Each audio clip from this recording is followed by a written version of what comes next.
Langsung share screen aja. Share screen coba. Hah? Share screen bisa? Share screen? Nggak mau. Nggak mau ya? Heeh. Oke, sebentar. Coba sekarang, tapi coba share screen. Oke, mau. Mau ya? Ya, Tes. Mau tes video, tapi boleh.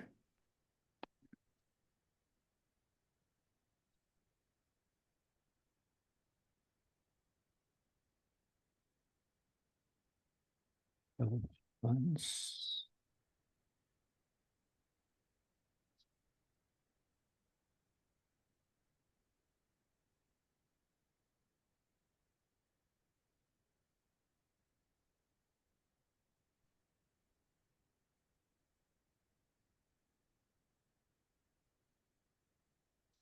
nah, sip, Pi. Boleh, Pi. Lanjut, Pi. Dah.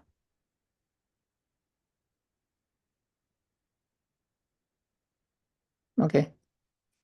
Oke. Ini sudah recording. Recording.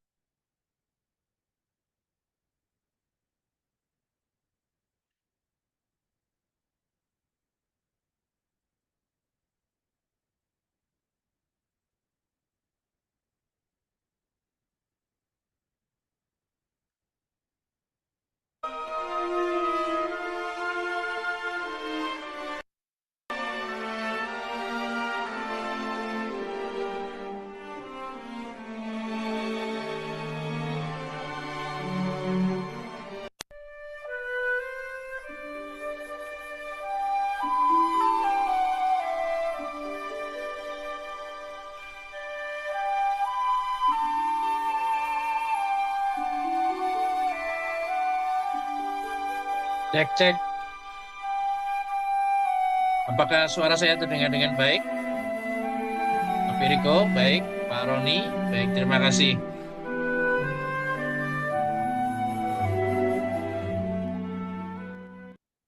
Baik, Bismillahirrahmanirrahim. Assalamualaikum warahmatullahi wabarakatuh. Selamat malam dan salam sejahtera buat kita semuanya. Om Swastiastu, Namo Buddhaya, salam kebajikan, Rahayu. Baik, Alhamdulillah kita pada kesempatan hari ini, pada tanggal 21 Agustus 2028, perkenalkan dan izinkan saya Farid sebagai host pada kegiatan Beguru atau Belajar Bersama Guru pada batch yang ke-10, tepatnya tanggal 21 Agustus 2024. Alhamdulillah berkat dukungan dari Bapak Deputi Sosial Budaya dan Pemberdayaan Masyarakat, Bapak Dr. Andes Haji Alimuddin, MSI, serta juga support dan senantiasa bimbingan dan arahan dari Direktur Pemberdayaan Masyarakat Otorita Ibu Kota Nusantara, Bapak Dr. Andes Conrita Irmanto, MSI, sehingga kegiatan Beguru ini bisa berjalan lancar hingga saat hari ini. Bapak Ibu yang kami hormati, sebelumnya kami ucapkan terima kasih untuk seluruh peserta yang hadir. Saya lihat ada Bu Alia dari Sepaku, Bawang Goreng, Bu Alifah, kemudian juga Pak Arbani ya. Pak Arbani ini dari awal ketika kita masih setup-setup sudah mulai hadir. Beliau juga hadir bersama keluarganya, istrinya, dan juga anaknya, Sofia, anak yang cerdas yang sangat luar biasa. Dan sebagai bentuk apresiasi kepada Pak Arbani sudah menjadi peserta pertama, maka Pak Arbani kami hadiahi logam emas ya Baby Gold 0,05 yang Wah, dipersembahkan oleh PT Pegadaian. Terima kasih. Tepuk tangan buat Pak Arbani ya. Kemudian juga ada Bu Reni, selamat datang Ibu. Kemudian ada Bu Sinta Borneo Hijab, selamat datang, selamat bergabung. Pak Arbani selamat Pak, dapat emas Pak. Ya, yang terima Pak Arbani, emasnya nanti yang nyimpen ibunya nanti. Iya, saya ucapkan selamat datang juga buat Bu Sri Sunarti, selamat bergabung dan Ibu Yuliana. Ya, kita jangan khawatir, bukan cuma Pak Arbani yang akan mendapatkan hadiah emas dari PT Pegadaian, masih ada beberapa nanti hadiah yang akan kami bagikan, terutama bagi Bapak Ibu yang aktif, ya. on cam selama kegiatan, kemudian mengajukan pertanyaan. Nanti akan narasumber yang akan menentukan siapa pemenangnya. Juga mohon izin kami sampaikan ucapan terima kasih buat Kak Mince ya. Kak Mince ini adalah penggerak swadaya masyarakat ahli media di Direktorat Pemberdayaan Masyarakat. Selamat malam Kak, selamat bergabung. Ya, ini perdana ini. Kemudian juga saya ucapkan kepada Bapak Roni Pantau ya, kami manggilnya Om. Bukan apa-apa karena seumuran ya, tapi senior beliau. Selamat datang Pak Roni yang dalam malam hari ini akan mewakili Pak Direktur untuk memberikan sambutan. Baik, kegiatan malam hari ini izinkan kami untuk memulai. Tadi sudah sambutan dari Bapak Deputi, Pak Alimudin, yang insya Allah mendukung penuh kegiatan malam hari ini. Kemudian juga mohon izin untuk menyampaikan sambutan dari Bapak Ikhwan, perwakilan dari PT Pegadaian Balikpapan yang juga mensupport kegiatan berguru pada malam hari ini full ya dengan memberikan hadiah-hadiah door prize untuk para peserta. Baik, kita saksikan bersama-sama sambutan dari Pak Ikhwan sebagai Deputi Bisnis ya di PT Pegadaian Kantor Balikpapan.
Iya, suaranya terdengar ya, Bapak Ibu ya. Suaranya hilang Mas Farid, suaranya Oh, hilang suaranya Mas. hilang. Iya Aduh, Mas. sebentar, saya ulangi kalau gitu. Sebentar, suaranya layout dan option, sebentar sensor, oke. Oke, saya ulangi lagi. Ya.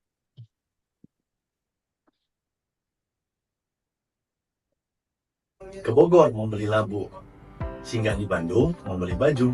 Jika mau ekonomi tumbuh, UMKM hebat, Indonesia maju. Assalamualaikum sahabat-sahabat UMKM, para penggerak ekonomi bangsa. Sesuatu yang besar tidak selalu Nah, langsung mantap memberikan. sudah suaranya. Dulunya pasti dari kecil. Seperti kita ketahui bersama, banyak para pengusaha besar, dulunya mereka adalah pedagang-pedagang kecil atau pengusaha-pengusaha kecil. BUMN akan selalu hadir untuk mendukung teman-teman UMKM. Yang penting teman-teman yakin, mau, dan tangguh. Ada 3 pesan buat teman-teman UMKM. Yang pertama, teman-teman harus selalu berinovasi. Yang kedua, karena kita makhluk sosial, kita butuh kerjasama dengan orang lain. Maka dari itu, ada yang namanya kolaborasi. Yang terakhir, yang ketiga, di era seperti sekarang ini, teman-teman UMKM nggak boleh gaptek, maka harus digitalisasi. Oke teman-teman, saya ulang, ada 3 ya. 1 inovasi, kedua kolaborasi, yang ketiga digitalisasi. Saudara-saudaraku harus tetap semangat ya. Banyak di antara pelaku UMKM merupakan tulang punggung bagi keluarga. Namun lebih dari itu, sesungguhnya kalian merupakan tulang punggung ekonomi Indonesia.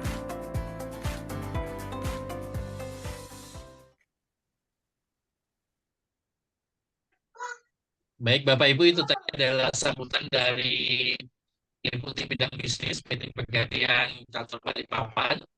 Ya, saya harap Bapak Ibu tadi mencatat apa yang disampaikan oleh Pak Ikhwan, ya, karena nanti ada materi pertanyaan yang berhadiah emas, ya. Khusus untuk pertanyaan dari Pak Ikhwan nanti emasnya 1 kilo, Bu, ya, 1 kilo dan dalam bentuk brosur tentunya. Baik, saya ucapkan juga selamat datang buat Bu Yuni Rahmawati, kemudian juga ada Bu Kristiani, Bu Niken Larasati, ya, yang sudah hadir dan setia terus di setiap keadaan. Usia boleh sudah tua tapi semangat tetap membara, ya. Tidak lupa juga saya ucapkan kepada Papi Riko atau Opa Riko yang sudah berkenan menyuangkan waktu pada malam hari ini di Balikpapan, wilayah Balikpapan, dan pagi hari di Washington DC. Apa kabar Pak Opa? Sehat Opa? Alhamdulillah sehat-sehat semua. Assalamualaikum warahmatullahi Alhamdulillah. wabarakatuh buat teman-teman semua. Waalaikumsalam. Iya. Baik, mohon izin Opa sebelum Opa memulai untuk sharing pada malam hari ini dengan judul membangun mental pelaku usaha atau jiwa entrepreneur yang kuat, ya. Dipersilakan Bapak Direktur Pemberdayaan Masyarakat Otorita Ibu Kota Nusantara memberikan sambutan dan juga semangat buat para pelaku usaha yang dalam malam hari ini diwakili oleh Bapak Rodi Pantau sebagai penggerak swadaya masyarakat, ahli media juga. Waktu dipersilakan Pak Roni. Terima kasih, Om Coach. Assalamualaikum warahmatullahi wabarakatuh. Salam sejahtera bagi kita sekalian. Om Swastiastu, Namo Buddhaya, salam kebajikan. Yang saya hormati para guru UMKM yang dari jauh, Om Papi Riko. Salam kenal Pak, mohon izin. Salam kenal kembali. Sama-sama. Om Coach Farid, yang saya hormati. Ibu Bince, ya. Ibu sekalian yang saya bisa sebutkan, Ibu Alia, Ibu Sinta, Ibu Juliana, Pak Arbani, Ibu Sri, Ibu Reni, Ibu Rusmini, Ibu Yuni, Ibu Alifa,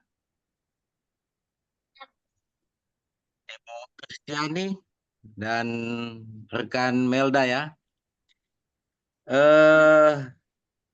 Sebelum saya sampaikan, ada permohonan maaf dari Pak Direktur, Bapak Dr. Conrita Hermanto, yang sedianya beliau akan menyampaikan langsung, tetapi berkenaan dengan kesibukan yang saat ini juga beliau berada di Jakarta, sehingga beliau mempercayakan kepada kami baru kurang lebih sejam yang lalu di WA, saya juga baru baca, untuk bisa menyampaikan apa yang menjadi maksud dan kehendak Pak Direktur terkait dengan kegiatan berguru ini.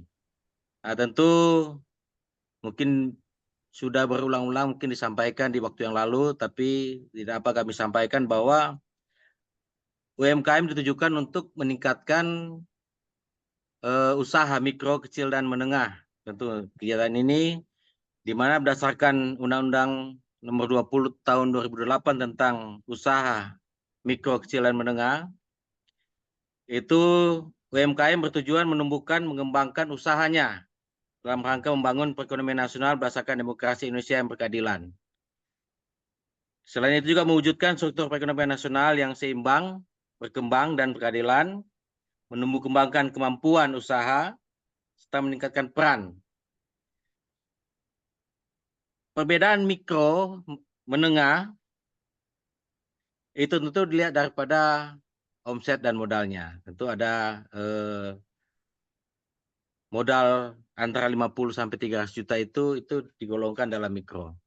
Nah, diharapkan apa yang telah dicapai sampai dengan sejauh ini tentu bisa ada perkembangan ke arah situ. Nah, kita sama-sama berharap UMKM khususnya di wilayah delineasi IKN itu bisa kuat. Pengalaman kemarin kita ditempa dengan pandemi COVID, itu yang bertahan adalah UMKM.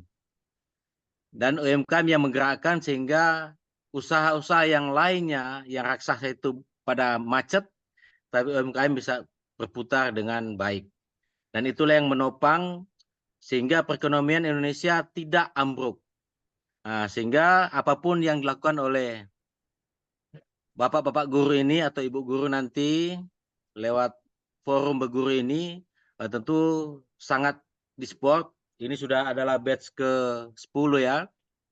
Dan luar biasa. Terdata kemarin kami diinformasikan ada kurang lebih 500-an UMKM yang terdaftar. Tetapi berharap pelan dan pasti itu akan membawakan kemakmuran jika kita lakukan dengan segala baik. Dan tentu ada dukungan-dukungan dari pihak-pihak yang mensupport, apakah itu dari BUMN, BUMD, ataupun pihak-pihak swasta lainnya.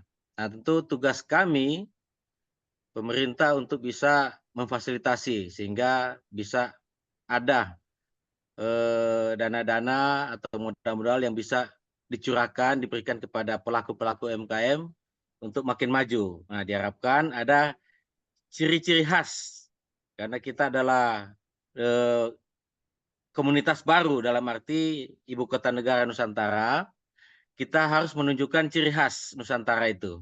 Ini kesempatannya, silakan kita berlomba untuk menunjukkan ciri khas lewat usaha kita, usaha mikro yang kita geluti, nah, sehingga bisa mencapai kekhususan. Sehingga Nusantara atau wilayah delineasi IKN itu layak disebut sebagai ibu kota negara.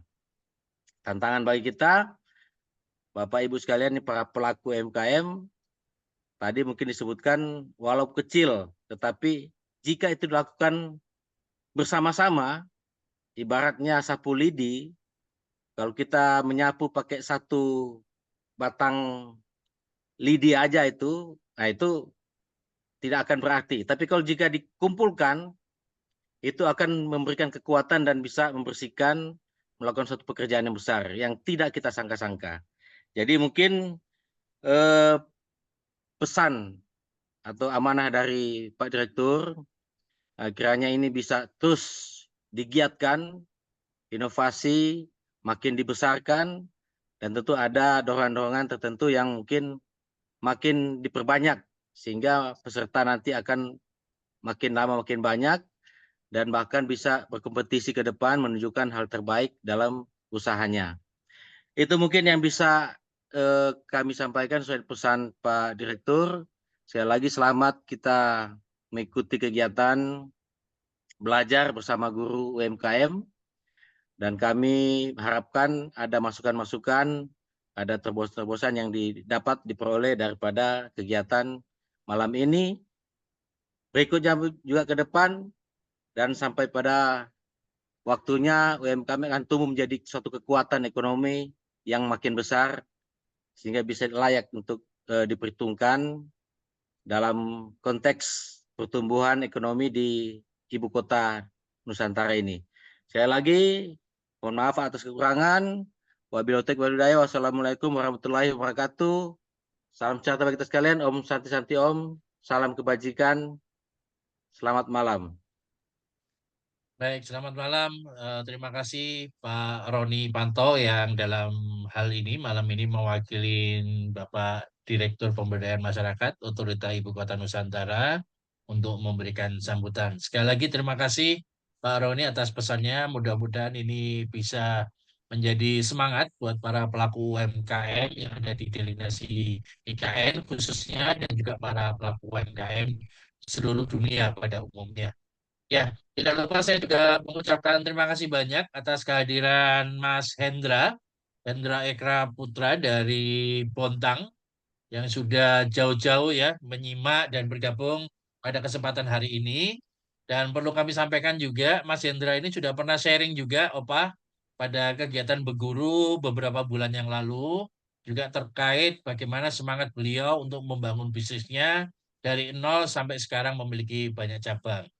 Ya, sekali lagi kami ucapkan untuk seluruh peserta berguru pada batch ke-10 ini, tetap belajar sampai di akhir sesi nanti dan ajukan pertanyaan-pertanyaan, mungkin kendala-kendala yang selama ini Bapak Ibu miliki. Dan sekali lagi kami ucapkan selamat buat Pak Arbani yang sudah mendapatkan hadiah berupa keping emas dari PT Pegadian. Jadi agenda ini merupakan kegiatan rutin dari Kedeputian Sosial Budaya Pemberdayaan Masyarakat, Direktorat Pemberdayaan Masyarakat, dan didukung penuh oleh PT Pegadian Balikpapan. Baik, tanpa berbasa-basi, langsung saja kita berikan waktu sebesar-besarnya untuk opa, ya, untuk papi, untuk kakek, ya, Papi Riko dari Washington DC, USA. Kita berikan aplaus yang sangat luar biasa. Silakan, Ya. Opa. Baik, Assalamualaikum warahmatullahi wabarakatuh. Salam sejahtera buat Bapak dan Ibu, para pejabat di OIKN, dan tadi Pak Roni yang ada Bu Mince, dan Bapak Ibu sekalian, para peserta yang setia dan mau terus belajar dan bertumbuh. Tentunya saya berbahagia sekali karena entahlah itu apakah karena my vibrasi.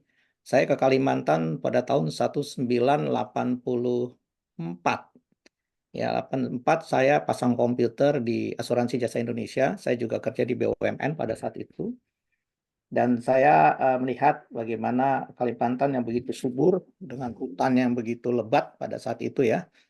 Dan ternyata saya beberapa kali sering ke Kalimantan. Saya pernah ke Pasir, saya pernah ke Maratewe, saya pernah ke Tuhuk, dan saya juga pernah ke Bontang, tentu ke tempat Mas Hendra, sampai juga dengan ya hampir saya keliling Kalimantan.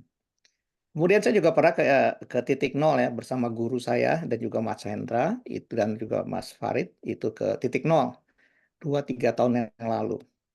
Dan belum di situ saja, ternyata anak saya juga sering ke IKN ya bersama dengan Pak Basuki, dan saya juga informasikan kepada anak saya, sampaikan ke Pak Basuki saya berguru ya, berguru di IKN ini dengan teman-teman UMKM di sini. Jadi walaupun saya ada di Washington DC, tapi hati saya tetap merah putih. Itu saya melihat bahwa ya Washington DC juga didirikan oleh George Washington itu pada tanggal, kalau nggak salah tanggal 16 Juli 1790, jadi hampir 500 tahun yang lalu ya.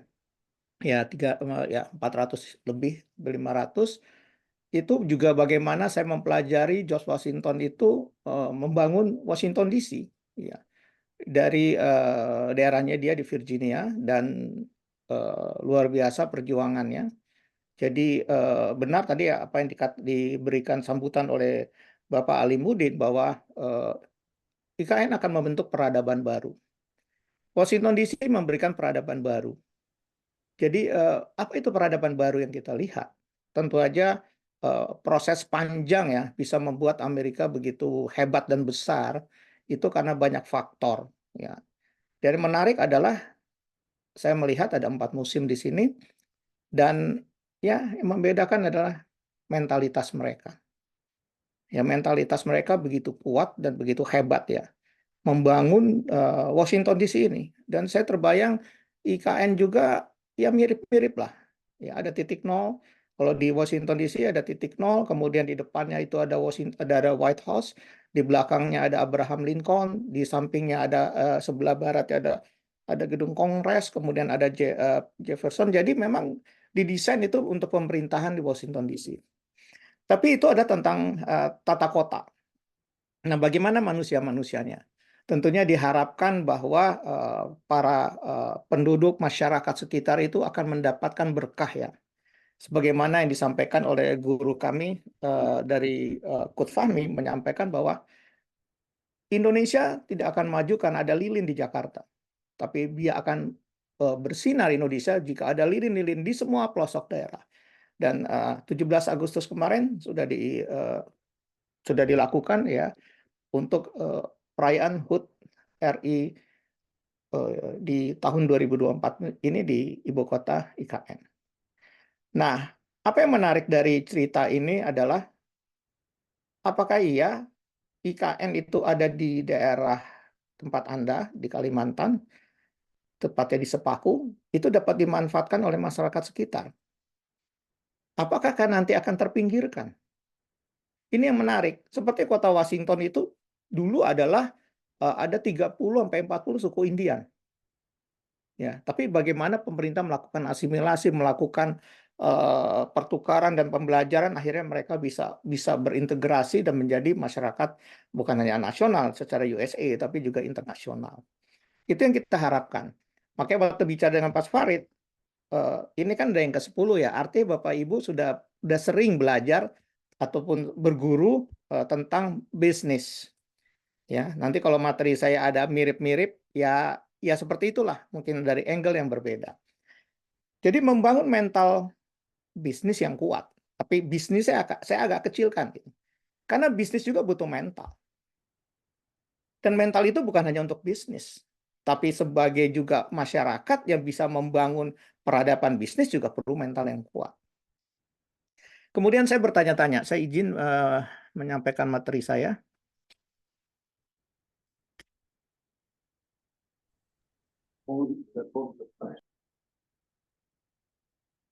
Ya.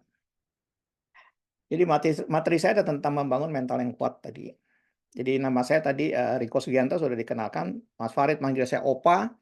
Jadi terasa saya semakin tua dipanggil Opa, padahal mindset saya semakin tua saya semakin muda dan semakin pintar, semakin banyak bermanfaat. Saya neurosemantic trainers ya, dan juga Master G Coach Pro dan Meta Coach, sama dengan Mas Hendra juga Meta Coach. Dan saya ini ya, profesi saya pernah di BUMN ya, Asuransi Jasa Indonesia. Jadi saya dengan Pegadian juga kami juga cukup dekat. Kemudian terakhir saya di Cardiac Aero Services, kerjasama dengan Singapura, perusahaan TBK, Kas Group ya, karyawan ada sekitar 6.000. Posisi saya dari pertama tadi disampaikan ya, semua mulai dari kecil. Saya dari staff sampai jadi direktur dan CEO. Saya juga punya bisnis ya, entrepreneur, antara lain ya saya co-founder dari Deo Entertainment. Kemudian ini professional certification saya ya, karena saya udah tua ya, tentu banyak sekali. Hampir semua bidang saya sudah pernah alami dan dalami. Kemudian certified saya juga, karena saya sering belajar ya, saya suka belajar. Jadi sertifikat saya ini baru sebagian. Jadi saya bukan pengumpul sertifikasi, tapi memang saya senang belajar. Saya kuliah 7 kali. Jadi ya itulah cara kita menempa diri menjadi mental yang kuat. Nah, pertanyaannya adalah tentunya ke Bapak Ibu ya. Memiliki mental bisnis itu sejak kapan? Kalau saya tanya Bapak Ibu ini kan sebagian yang hadir di sini tentunya atau hampir merata adalah pebisnis. Pertanyaan saya yang sederhana adalah, sejak kapan sih teman-teman atau Bapak Ibu memiliki mental bisnis? Boleh dijawab di chat, nanti dibacakan Mas Farid. Yang sering banyak menanya ada hadiahnya ya Mas Farid ya. Sejak kapan punya mental bisnis? Apakah sejak ada IKN baru ada mental bisnis? Apakah sejak saya diajak teman-teman saya, kemudian saya baru punya mental bisnis? Ini menarik sekali. Karena saya juga mengamati ya, apa sih yang membuat Amerika ini bisa jadi besar ya? Mengapa pengusaha-pengusaha menjadi besar? Mengapa para senator, para politikus itu benar-benar yang orang-orangnya hebat-hebat gitu? Apa sih yang membuat itu? Jadi pertanyaan saya ini ada yang menjawab, sejak merasa harus berusaha, sejak memulai usaha. Iya, sejak kapan? Sejak kecil, sejak remaja, sejak muda, sejak masih kuliah. Wah, keren ya. Ini ikut Zoom. Mana, Pak? Ya. Suaranya putus-putus. Ya. Nah, yang menarik adalah saya ngelihat dari beberapa hal ya. Kenapa sih orang itu sukses? Misalnya Sandi Uno. Kenapa dia sukses? Oh iya, ibunya hebat, Min Uno. Terakhir jadi menteri. Ya pasti jadi orang hebat lah, pengusaha. AHY, oh dia hebat. Kebetulan AHY itu kakak senior anak saya ya, di SMA Taruna Nusantara. Kemarin kebetulan pas ulang tahun beliau, anak-anak saya hadir di tempat beliau. bisa jadi menteri, ya jelas. Selain dia pintar, ya di SMA Taruna dia pintar, di Akmil Akademi Militer ya David Adi Makayasa, dan juga dia anaknya presiden, ya hebat. Terus kita lihat lagi orang-orang tertentu ya hebat. Tapi ada juga loh orang yang bukan siapa-siapa dia bisa menjadi hebat. Nah itulah saya melihat bahwa the future leader itu start from home. Jadi pemimpin itu sebenarnya dilahirkan dari mana? Ya dari rumah. Ya tugas kita sebagai orang tua adalah menyiapkan pemimpin-pemimpin itu sejak kapan? Ya sejak dari dini dari sekolah. Saya berada di Amerika ini juga sedang memfasilitasi cucu-cucu saya untuk menjadi orang-orang hebat di suatu hari nanti. Nah, kalau kita lihat ya, dari keluarga kita atau lingkungan kita, ada anak-anak yang langsung berpikir berbisnis. Ya. Mungkin di keluarga Bapak Ibu juga sama. Misalnya kalau anak saya semuanya nggak ada yang kerja di kantoran ya, dia jadi usaha sendiri. Karena sejak kecil dia sukanya usaha.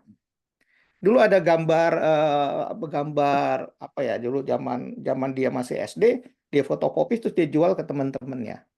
Dia punya buku-buku komik, Doraemon segala macam dia sewain. Dia punya Sega dia sewain. Jadi dari kecil itu dia otaknya udah bisnis. Ya mentalnya udah mental bisnis. Kalau ditanya kamu mau kuliah apa? Saya nggak mau kuliah panjang-panjang, Pak. Saya nggak mau yang matematik yang susah. Saya mau berbisnis. Ya. Nah, tapi ada juga kita lihat orang yang kalau kita ngobrol ketemu orang kita bicara tentang bisnis, dia bete. Ngapain sih bicara bisnis terus? Nah, berarti dia nggak punya mental pebisnis. Dia mentalnya adalah kerja di kantoran. Jadi kita bisa lihat orang tua, saya orang tua, banyak orang tua tidak mendidik anak-anaknya untuk menjadi pebisnis. Yang dilakukan apa? Kuliah. Cari kuliah apa? Cari kerja. Ya, cari kerja kalau perlu yang mapan. Nah, itu yang membedakan bahwa mental bisnis ini perlu dibangun. Sejak kapan? Ya sebaiknya sejak dini. Itu yang menarik saya melihat bahwa oh iya, orang-orang yang bermental bisnis itu hebat. Mas Hendra contohnya. Kalau Mas Hendra udah pernah mengisi di sini, saya sangat terinspirasi. Bagaimana dia dari nol bisa membangun bisnisnya. Wah, itu luar biasa. Kalau dibikin film tuh menarik sekali gitu ya. Dan itu saksi hidup. Kalau ditanya beliau, pasti otaknya dari dulu adalah duit. Bagaimana membangun bisnis. Nah, sekarang ini berarti kita kan sudah paham ya, memiliki mental bisnis sejak kapan? Adalah dia sejak kuliah. Kemudian ada yang juga sejak pensiun baru bicara tentang bisnis. Ada juga mungkin setelah IKN dibangun baru memanfaatkan ada bisnis. Sehingga banyak yang terjadi adalah kita membedakan antara berdagang dan pebisnis. Ya, banyak orang itu mulai berbisnis dari berdagang dulu. Berdagang sifatnya jangka pendek, buka toko, kemudian yang penting untung hari ini dan lain sebagainya. Tapi pebisnis itu adalah bagaimana itu secara struktural itu dibentuk dan dibangun. Ya. Jadi jangka panjang, karena jangka panjang itulah maka dia perlu mempunyai mental yang kuat. Kenapa dia punya mental yang kuat? Dia perlu mempersiapkan sistemnya. Dia perlu menyiapkan sumber dayanya. Apakah itu SDM-nya, people-nya, apakah itu modalnya, apakah itu teknologinya, dan lain sebagainya. Berarti kalau kita bisa lihat, apa sih berdagang dan berbisnis? Berbisnis itu maraton jangka panjang. Berarti kalau maraton, dia perlu mental yang kuat. Ya, bukan hanya mental bisnis aja, tapi mental yang kuat. Tentu saja dalam bidang bisnis, apalagi. Nah, kalau kita lihat, kehidupan itu kan seperti sebuah misteri. Bisnis sebagai sebuah misteri. Yang tadinya tidak ada menjadi ada. Yang tadinya kecil bisa menjadi besar. Tapi bisa juga terbalik. Yang tadinya besar bisa menjadi kecil. Ya. Oleh karena itu, kehidupan itu karena sebuah misteri, kita nggak tahu apa akan terjadi ke depan. Kita nggak tahu IKN akan terjadi ke depan seperti apa. Apakah para pengusaha-pengusaha besar akan masuk ke IKN? Apakah dan lain sebagainya, kita nggak tahu, ini sebuah misteri. Nah, tapi yang paling penting adalah dari kitanya sendiri.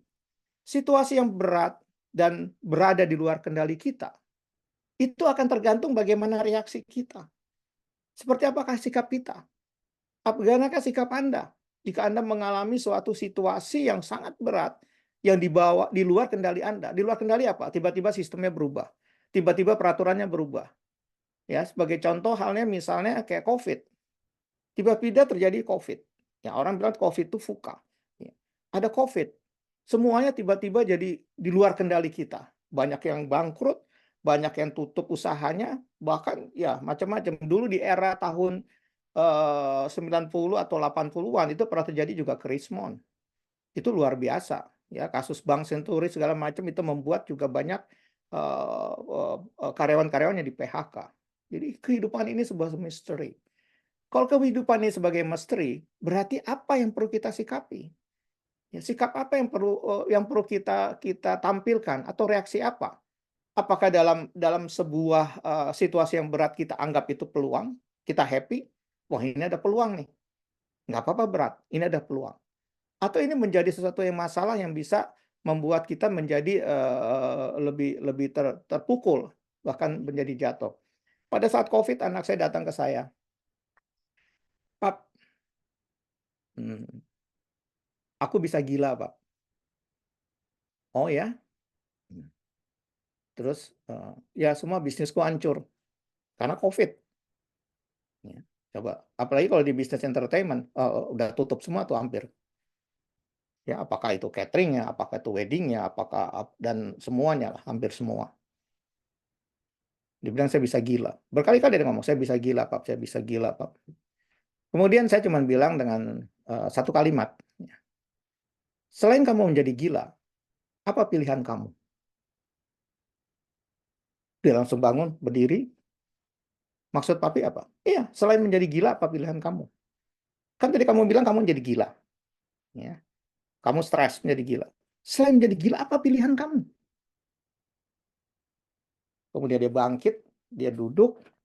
"Oh iya benar juga Pak. Saya harus melakukan sesuatu yang lebih positif dan saya bisa mempersiapkan buat nanti kalau saat pandemi bisa berakhir."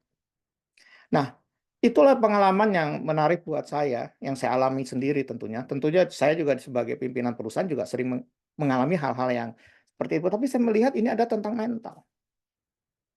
Ya. Bayangkan kalau mental anak saya itu jatuh, mungkin nggak jadi seperti sekarang. Dia bangkit, dia bangun, dia bikin komunitasnya dia kumpulkan, dia bikin nyanyi bersama, termasuk dengan Pak Basuki, dan akhirnya dia bisa sembuh. Ya, bukan sembuh, artinya dia bisa bangkit. Ya, dia bisa resilience, dia bisa bangkit dan itulah reaksi yang dia lakukan dalam menghadapi situasi yang berat dan kendali. Nah, di dalam bisnis juga sama. Kami perusahaan di airport juga sama. Airport hampir tutup. Di beberapa negara tutup. Ya, terjadi PHK besar-besaran. Semua gaji pada dipotong. Hampir 70%, 60%, 80% dipotong. Karena nggak bisa. Ya kalau kita lihat pilot dan segala macam juga banyak yang di-grounded. Tapi apakah kita perlu menyerah? Nah, itulah kita dibutuhkan gitu. Bagaimana reaksi Anda pada saat mengalami suatu turbulence atau mengalami suatu situasi yang berat dan berada di luar kendali Anda. Nah, tidak semua hal dalam kehidupan itu dapat Anda kendalikan. Tapi reaksi Anda adalah yang terpenting. Kita nggak bisa kendalikan COVID. Kita nggak bisa mengendalikan di luar diri kita atau di luar perusahaan kita. Nggak bisa. Tapi reaksi kita terhadap apa yang terjadi di luar, itu akan menentukan kehidupan kita di masa mendatang. Akan menentukan kelangsungan bisnis kita di masa datang. Saya tetap positif waktu itu pada saat COVID, di mana airport pada tutup, ya banyak yang ya nggak ada kepastian. Itu benar-benar VUCA, uncertainty. Kapan COVID ini akan berakhir? Tapi saya sebagai pimpinan itu bereaksi bahwa kita perlu bersikap positif dan punya hope bahwa suatu saat juga ini akan berakhir. Jadi saya ingin menjelaskan bahwa kalau Anda punya reaksi yang positif, yang memberdayakan Anda, maka Anda adalah mempunyai mental yang kuat. Ya. Jadi orang dengan mental yang kuat, dia punya pilihan. Selain kamu menjadi gila, apa pilihan kamu? Ya. Selain COVID ini menerpa bisnis kita, apa pilihan kita? Jadi pilihan itu adalah sesuatu yang sangat menentukan buat keberlangsungan hidup kita, berkelangsungan bisnis kita. Dan tentu saja kita tidak bisa memilih sesuatu yang di luar kendali kita. Saya nggak bisa, saya saya mau jadi menteri nggak bisa, itu di luar kendali kita. Saya ingin jadi orang yang sesuatu yang di luar kendali kita nggak bisa. Makanya banyak orang sukses itu nggak waras. Karena dia punya pilihan yang di luar kendali dia. Kalau kita lihat Atta Halilintar kemarin, dia mau buat pilihan yang salah. Dia pikir semua orang bisa dikendalikan. Ternyata nggak bisa. Makanya orang yang dalam mempunyai situasi yang hebat, yang berat, dia punya pilihan ya, yang bisa memberdayakan dirinya dan bisnisnya, dan masih dalam kendali dia, maka orang itu adalah mempunyai mental yang kuat. Ya. Bahkan sebaliknya, kalau dia tidak mempunyai pilihan yang memberdayakan diri dia malah memilih sesuatu yang merusak dirinya sendiri, keluhan, kemudian berpikir negatif, maka dia bukanlah orang yang mempunyai mental yang kuat, atau dia mempunyai mental yang tidak kuat. Jadi ini tentang pilihan yang ada dalam kendali Anda. Ini pertanyaan terakhir atau boleh tanya, Mas Farid? Boleh Opa, karena biasanya berguru ini dua narasumber, guru Oke. IKN dan guru nasional. Hari ini khusus karena Opa yang sharing, maka hanya satu guru saja, yaitu guru internasional. Silakan Opa, dimanfaatkan waktunya. Iya, baik. Kalau ada yang bertanya silakan di chat aja, nanti saya silakan diinterrupt atau open mic juga boleh. Nah, jadi pilihan ya, ingat pilihan. Jadi kalau saya lihat rumah tangga, apakah rumah tangga anak saya, saudara saya, suka mengeluh, saya cuma bilang, apakah itu pilihan Anda? Kita kadang-kadang lupa bahwa apa yang kita pilih, kita tidak mau bertanggung jawab. Makanya disebut adalah pilihan adalah kita punya responsibility. Responsibility itu apa? Saya bertanggung jawab terhadap respon saya. Saya bertanggung jawab terhadap pilihan saya. Ya. Mengapa kita bisa memilih? Karena itu anugerah dari Allah Subhanahu wa Ta'ala. Anugerah dari Tuhan. Binatang nggak bisa memilih. Ya, tapi manusia bisa memilih. Ya. Jadi itu Frank, kita bisa lihat nanti beberapa cerita di belakang. Jadi pilihan itu adalah anugerah yang diberikan oleh Allah, oleh Tuhan. Pertanyaannya, apakah dalam hidup Anda sudah melakukan pilihan-pilihan yang terbaik buat diri Anda, buat keluarga Anda, atau buat bisnis Anda? Ya. Oke. Nah, hidup misteri. Siapa yang tahu VUCA menghantam Indonesia? Nggak hanya Indonesia, dunia. Amerika juga sama. Ya. VUCA. Saya lihat-lihat VUCA, apa sih VUCA? VUCA kan udah sering sekali digaungkan oleh para trainer dan juga para di mana-mana. Tapi VUCA itu sebenarnya berasal dari Amerika Serikat. Dari Army, military. Jadi bukan saya mau bilang, jadi Amerika itu hebatnya dia di setiap angkatan itu dia punya war room. Jadi dia seolah-olah mengeluarkan VUCA ini dalam rangka apa? Dalam rangka setelah Perang Dunia Kedua itu ada Perang Dingin, di mana dalam Perang Dingin itu kita bisa lihat ada namanya perang kimia dan lain sebagainya. Makanya ini keluar VUCA ini dari para medik. Ya, dia memprediksi bahwa ada sesuatu gelombang serangan, tapi dia nggak ketahui karena minim informasi. Itu yang disebut uncertainty, complexity. Dan ternyata benar. VUCA ini muncul pada saat COVID. COVID apa sih? COVID adalah sesuatu tentang yang dianggap penyakit, ya, ataupun yang menghantam kesehatan tubuh. Nah, saya ngambil metafora ini adalah gelombang ombak. Saya juga teringat kisahnya Mas Hendra, ya, bagaimana dia ke Mentawai itu naik perahu dan menghadapi hujan dan badai sebagainya. Sehingga sampai sekarang dia mentalnya kuat. Jadi gelombang ombak ini juga saya ingin menjelaskan bahwa ya tentu teman-teman di Kalimantan dikelilingi dengan laut, mungkin ada yang dari Makassar. Saya kebetulan ibu saya dari Sangirta Laut, jadi sering melihat ombak juga yang begitu besar. Dan memang mental pelaut itu luar biasa ya, kuatnya. Kita bisa lihat di sini ini sebuah video ya, cerita kisah, dan ini sangat menginspirasi saya. Saya izin membuat video.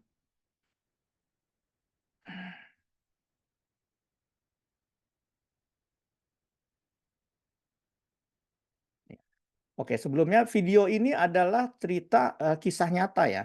Jadi video ini adalah atau film ini adalah kisah nyata yang terjadi. Bentar.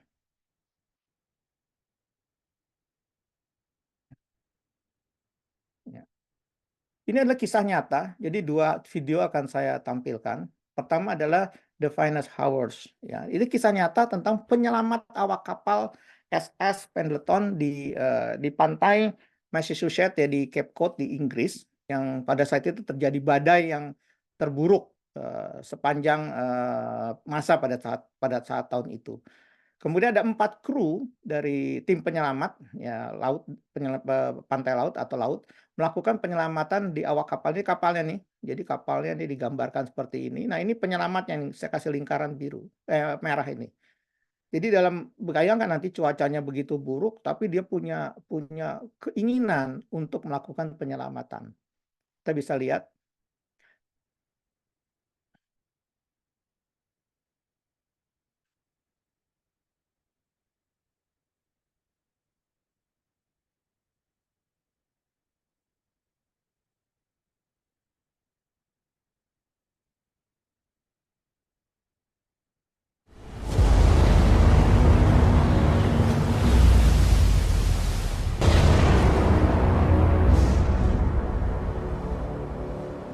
Chief, pick yourself a crew. They don't say you gotta come back in. So you think Bernie can get us out past the bar in this? Yeah, I mean, he's just gotta be sure that he doesn't pitch pole us, that's all. Huh? The power of the waves on that bar, they can pick you up, they can turn you end for end over and over again. There's no way to survive that. Ini adalah tim That's penyelamatnya, pitch pole. anak muda. 4 orang. Free the lines! Yang menggunakan kapal seperti agak besar ya. Saya merasakan di musim dingin ini luar biasa dinginnya. The compass is gone!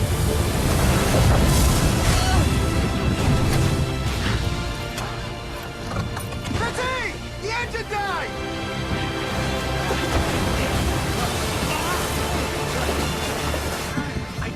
I got it! No, you don't.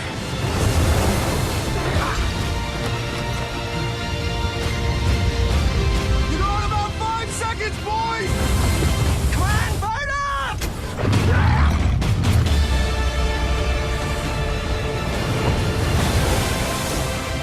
We gotta conserve everything she's got left! We should just go back! I got us out this fun! Brace yourselves!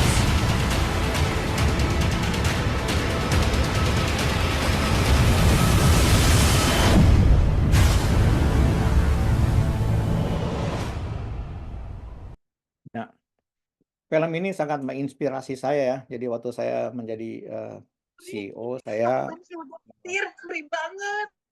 Kamu harus menggunakan tarik napas dalam-dalam. saya menggunakan cerita ini adalah untuk membangkitkan atau memotivasi tim saya dan karyawan kami bahwa yang kita alamin ini belum seberapa. Kalau Anda mengalami dalam fase perjuangan ataupun menjalankan bisnis Anda itu katakan terpuruk gitu, tapi mungkin tidak sehebat apa yang terjadi di dalam kisah ini ya, yang kisah nyata ini. Jadi artinya apa? Artinya kita masih punya hope, kita masih punya harapan. Kalau apa? Kalau kita punya keberanian, punya mental, punya keberanian. Kemudian punya apa lagi? Kita punya kegigihan. Kegigihan apa? Kalau kita lihat itu para penyelamat itu dia gigih sekali, walaupun punya kendala di dalam bootnya itu, perahunya itu atau kapal motornya itu, tapi dia tetap berjuang. Ya. Untuk apa? Untuk kebaikan. Apa kebaikannya? Adalah untuk menyelamatkan orang lain. Ya, jadi kisah ini menarik juga termasuk bisnis Anda. Kalau Anda punya bisnis, sebenarnya apa sih purpose bisnis Anda yang Anda bangun? Apa sih? Purpose-nya apa? Anda membuat Anda terlibat dalam bisnis karena apa? Karena aji mumpung atau karena ingin memberikan sesuatu yang terbaik buat ya tentu saja buat orang lain atau buat keluarga. Ini sangat sangat penting gitu. Saya mengikuti UMKM ini karena kebetulan istri saya dulu adalah kepala biro di CSR dan PKBL, jadi di BUMN. Jadi istri saya itu beliau itu sering sekali termasuk ke Laksodo ya di Banjarmasin itu memberikan bantuan kepada bukan bantuan ya dana PKBL kepada para UMKM. Jadi apa yang terlihat dari situ kesannya? Ya banyak juga para UMKM yang memang benar-benar ingin memajukan kehidupannya, berjuang. Tapi ada juga yang enggak gitu. Yang enggak itu kenapa? Karena ingin memanfaatkan aja. Jadi beda mental itu yang paling penting di dalam kita mengasah bisnis kita gitu. Nah, seperti yang tadi dalam penyelamatan film tadi gitu. Komandannya atau pimpinan itu udah melarang karena cuaca jelek. Anda akan mati kalau Anda menyelamatkan itu. Tapi karena dia punya keberanian, punya courage ya, punya keberanian, punya kegigihan dan ketabahan. Itu dia bisa akhirnya menyelamatkan. Dan saya yakin juga kalau Bapak Ibu punya mental yang demikian, Bapak bukan hanya bisa membangun bisnis Bapak Ibu, bahkan bisa menjaga kelangsungannya ya ke bisnis Bapak Ibu sampai menjadi lebih besar dan besar lagi. Itu pasti bisa karena sudah banyak contoh-contoh yang bisa diberikan seperti itu. Oke. Ada pertanyaan? Pas. Oke, jadi ada dua sebenarnya, tapi yang satu ini saya nggak akan putar film ini tentang KRI Dewa Ruci ya, kapal latih TNI Angkatan Laut yang udah sampai berlayar di Amerika Serikat. Nih saya di foto yang sama di New York ini. Jadi bisa dibayangkan ya kapal layar, kapal latih hanya kayu, ya bukan modern, bisa mengarungi Samudra Pasifik ya dan selamat. Jadi kita bisa lihat bahwa para anak-anak muda pun itu dilatih. Ini mereka naik di atas tiang, ini tiang bendera ya, ada tiang-tiang nih mereka pada berdiri di sini. Bayangkan ini udaranya dingin, berdiri di sini. Jadi inilah melatih ketangguhan ya sejak dini. Jadi seperti itu. Nah, pertanyaannya tentu sekarang adalah bagaimana Anda menjalankan bisnis Anda. Jangan bilang wah bisnis saya kecil. Ya semua mulai dari kecil. Ya kalau kita lihat Bill Gates semua mulai dari garasi, bisnis Jeff Bezos juga demikian dan ya bukan tentang Anda ada di mana pada saat menjalankan bisnis, tapi bagaimana Anda menjalankan bisnis. Bagaimana Anda menghadapi tantangan-tantangan.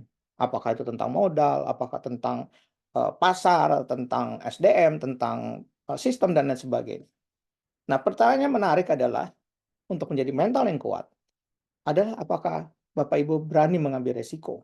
Tentu resiko yang terukur. Kalau itu Bapak bisa lakukan, maka Bapak bisa menjadi pemenang. Yang mental pemenang, bukan mental pecundang. Jadi juga pertanyaan kepada diri saya dan kepada keluarga saya, apakah siap menjalankan profesi atau bisnis yang Anda pilih? Siap menghadapi tantangan? Jangan-jangan cemen. Begitu diklaim sama orang, dikomplain sama orang, langsung ciut. Langsung reaksinya negatif. Berani nggak ambil resiko? Kalau satu saat juga nggak untung. Nah, itulah jadi pertanyaan-pertanyaan yang bisa menyadarkan kita bagaimana sih kita perlunya mental yang kuat. Jadi mental yang kuat itu bukan diajarin. Mental yang kuat itu dilakukan, ya, dilakukan. Saya ulang lagi, dilakukan.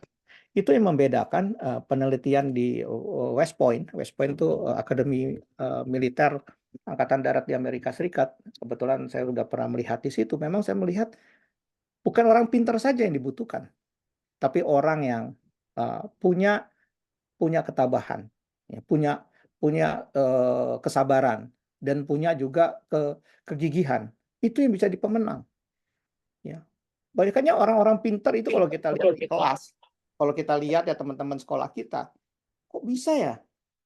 Dia kan biasa-biasa aja, kok bisa menjadi orang hebat? Nah, kalau lihat Mas Hendra, kok bisa jadi orang hebat? Ya, oh karena dia gigih, karena dia disiplin, dan lain sebagainya. Jadi hal itulah yang sangat menarik, bahwa mental itu sangat penting dibandingkan dengan IQ. Walaupun tentunya kita nggak bisa membantah bahwa IQ juga sangat diperlukan. Tapi jauh lebih penting adalah bagaimana kita membangun mental pemenang.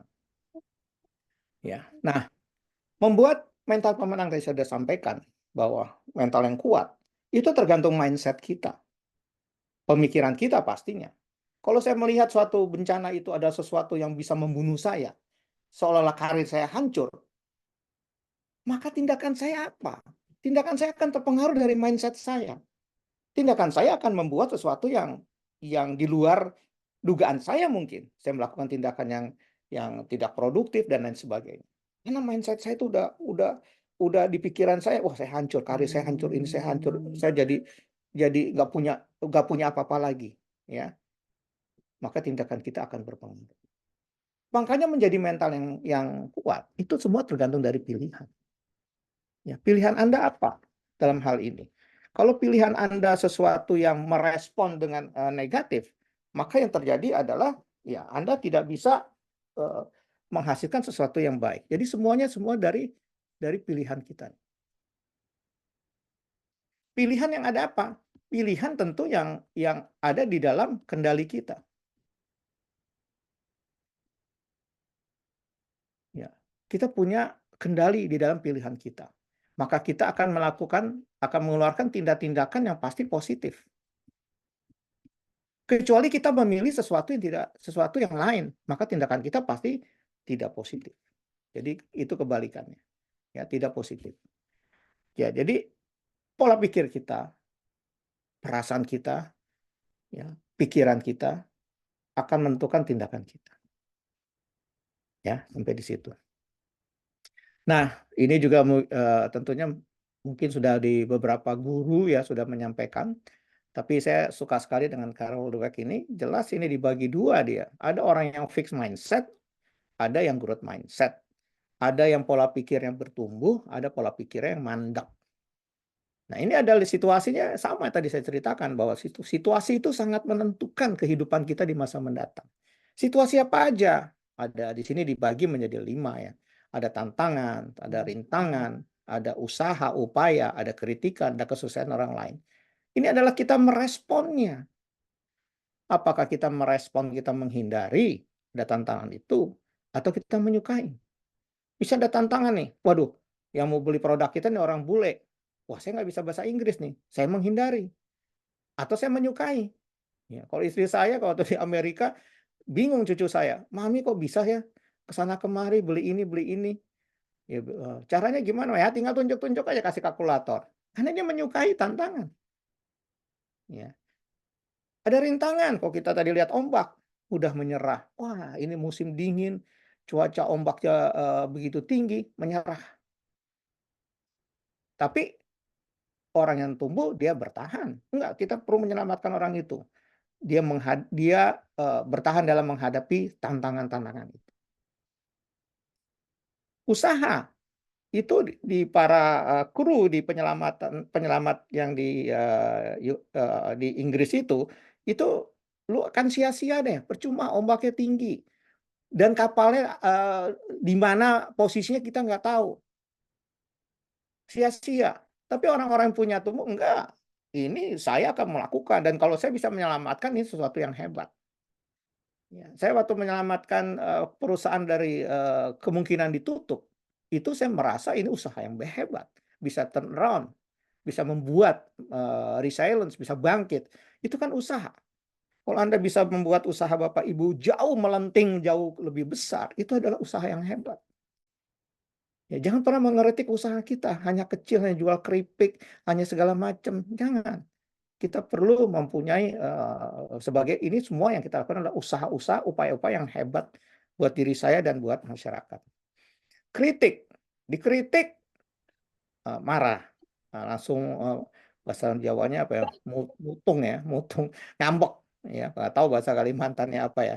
Dikritik marah, nggak mau tampil, nggak mau ikut lagi webinar, males Tapi orang-orang yang tumbuh itu dia belajar dari kesalahan. Ya, untuk bangkit, bukan untuk merenungi, tapi dia untuk bangkit.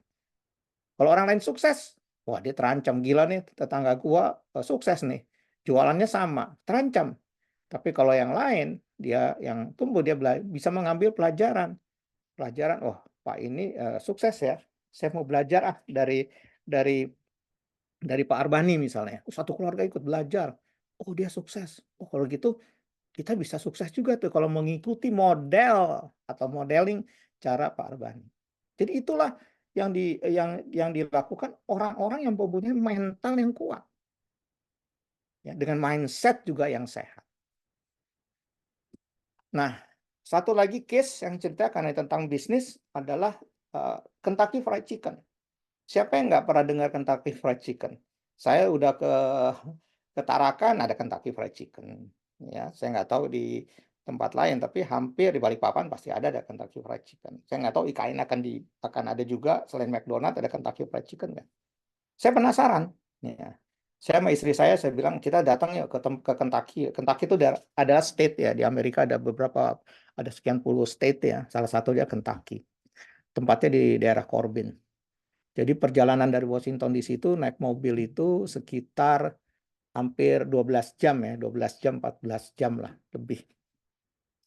Sama istri saya ke sana, saya takjub begitu lihat tempat lahirnya Kentucky Fried Chicken. Jadi, ya Allah saya bilang, gila, ini tahun-tahun segitu dia bisa bangun Kentucky Fried Chicken. Ya, saya bilang, ini kan daerah terpencil. Kentucky besar, tapi bukan di Kentucky ibu kotanya, tapi dia di Corbin, di daerahnya. Ya mungkin kalau saya kemarin ke daerah Sepako ya, mungkin seperti itulah, masih sepi gitu ya. Tapi kok dia bisa ya, Kentucky-nya ini KFC-nya itu bisa menjadi mendunia. Dia dulu jualan, berdagang ya, saya bilang belum berbisnis. Itu ada di sini nih. Di pompa bensin, dia penjaga pompa bensin, tapi dia karena suka hobinya masak, dia bikin makanan-makanan ayam itu dia jual pada saat orang mengisi bensin. Awal mulanya seperti itu. Dia bukan pebisnis yang punya modal besar, langsung bikin Kentucky Fried Chicken. Enggak. Ya, jadi mulainya dari situ. Kita lihat sejarahnya. Ini dia nih, ini mobil masih mobil-mobil lamanya. Ini kan mirip ya gedungnya. Ini yang sekarang itu 2 tahun 2024. Ini pada tahun 1950-an, ya, Sanders Restaurant namanya. Nah, saya melihat kisah sukses di usia senja. Jadi kalau saya dipanggil Opa sama Mas Farid, ya alhamdulillah, mungkin itu adalah tanda-tanda akan sukses di usia senja gitu ya. Jadi, nah inilah ceritanya dia. Dia lahir tahun 1890, bayangin. Ayahnya umur 66 tahun, ayahnya wafat. Kemudian dia kerja 14 tahun, dia kerja serabutan, menjadi pelukis, menjadi sado atau kereta kuda, jadi tukang parkir, bekerja sebagai kuli tani di lahan pertanian. Itu umur dia 14 tahun. 16 tahun dia bekerja sebagai kondektur kereta api. Kemudian dia daftarkan menjadi tentara. Ya dia di sini dia cerita dia sedikit berbohong karena tentara itu kan 16 tahun belum boleh, tapi dia masuk ya bekerja. Kemudian setelah itu jadi tentara dia keluar, dia bekerja di Southwest Railway sebagai pandai besi di bengkel-bengkel tahun 1907. Coba lihat sejarahnya nih, nggak ada sama sekali cerita tentang dia bikin makanan atau dia bikin masakan. Umur 19 tahun dia kuliah dan mendapatkan gelar sarjana hukum. Ya, kemudian dia mendirikan perusahaan konsultan hukum, bukan restoran. Umur 33 tahun, dia menjual perusahaannya pada tahun 1924 dan mendirikan pabrik lampu. Tahun 40 dia pindah lagi. Ini kenapa dia pindah-pindah? Karena dia bangkrut terus. Dialah orang yang gagal terus sepanjang bukan kehidupannya dia, sampai usia dia sampai 50 tahun. Dia adalah orang yang bangkrut terus. Kemudian dia nih lihat nih. Dia mendirikan pompa bensin di Corbin, kecil di Kentucky, namun akhirnya bangkrut. Dia bangkrut, bikin pompa bensin bangkrut karena terjadi krisis ekonomi. Kemudian mengubah pompa bensinnya menjadi Harlan Sanders Restoran. Yang tadi Anda lihat, itu restoran sampai sempat bangkrut karena letak restorannya di Corbin. Di Corbin letaknya jauh dari pusat kota dan terpengaruh akibat perubahan tata kota di Kentucky. Jadi di pelosok. Ya, tahun 49 dia menemukan bagaimana bisa menggunakan pressure cooker. Di panci bertekanan tinggi yang bisa menghasilkan ayam yang enak dan segar dalam waktu 10 detik. Ini bayangkanlah, dia mengubah peradaban cara memasak ayam di seluruh dunia sebelum McDonald.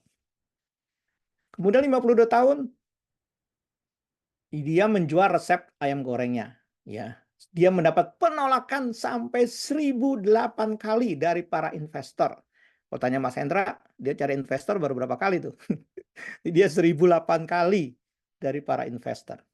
Dan umur 63 tahun, berarti hampir seumur saya nih, dia membuka restoran Kentucky Fried Chicken yang fokus hanya menjual ayam goreng dengan resep khas Kolonel Sanders. Saya tanya-tanya, kok dia kolonel? Apa karena dia pernah jadi tentara Amerika, Army, dia menjadi kolonel? Oh ternyata bukan. Kolonel ini adalah diberikan penghargaan dari wali kota Kentucky kepada dia, gelar kolonel ini.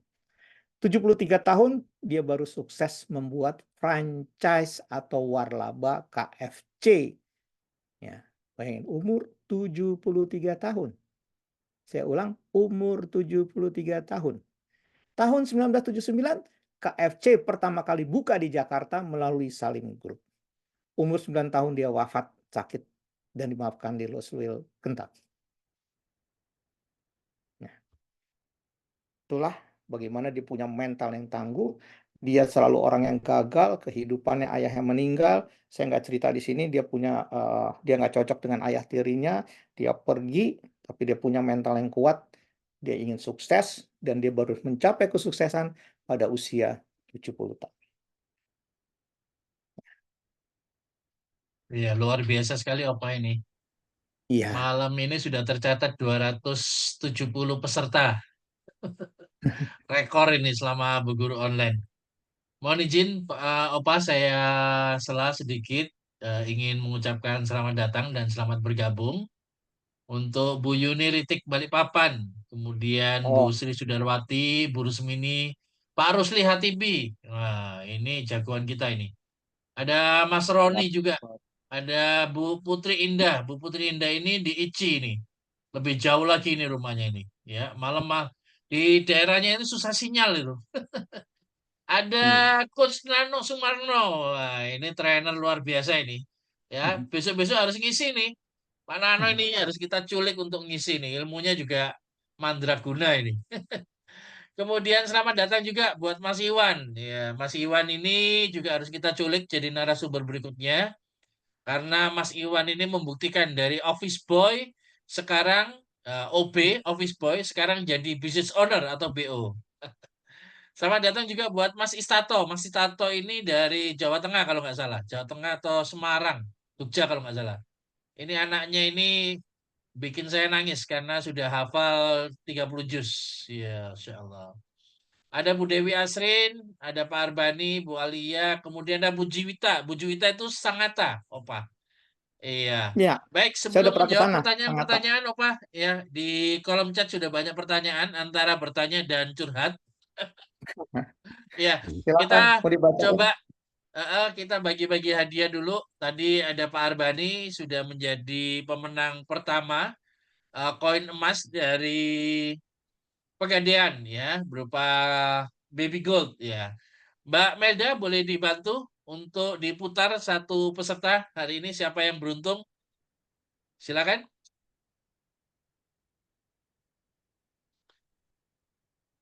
Oke. Ya, nama-namanya sudah masuk semua ya Mbak Melda ya. Oke, kita mulai. Sudah, Coach. Apa bisa Sudah dimulai, ya. Coach?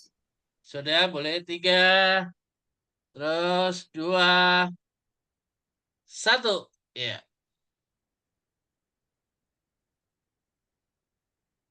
Ada kelihatan? Wah, ini Bu Alia, selamat mendapatkan 1 keping emas. Katanya disumbangin ke saya ya, Bu Al. Iya, sudah selamat buat Bu Alia. Dapat 1 keping emas dari PT Pegadaian. Oke, selamat ya. Jualan bawang gorengnya enak ini. Tapi belum sampai Amerika ini, Opa. Nah, nanti dikirim buat Mami yang ada di Amerika, Washington DC. Sebagai teman lauk.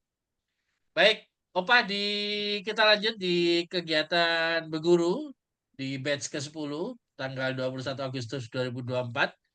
Kali ini pertanyaan dari Bu Yuliana.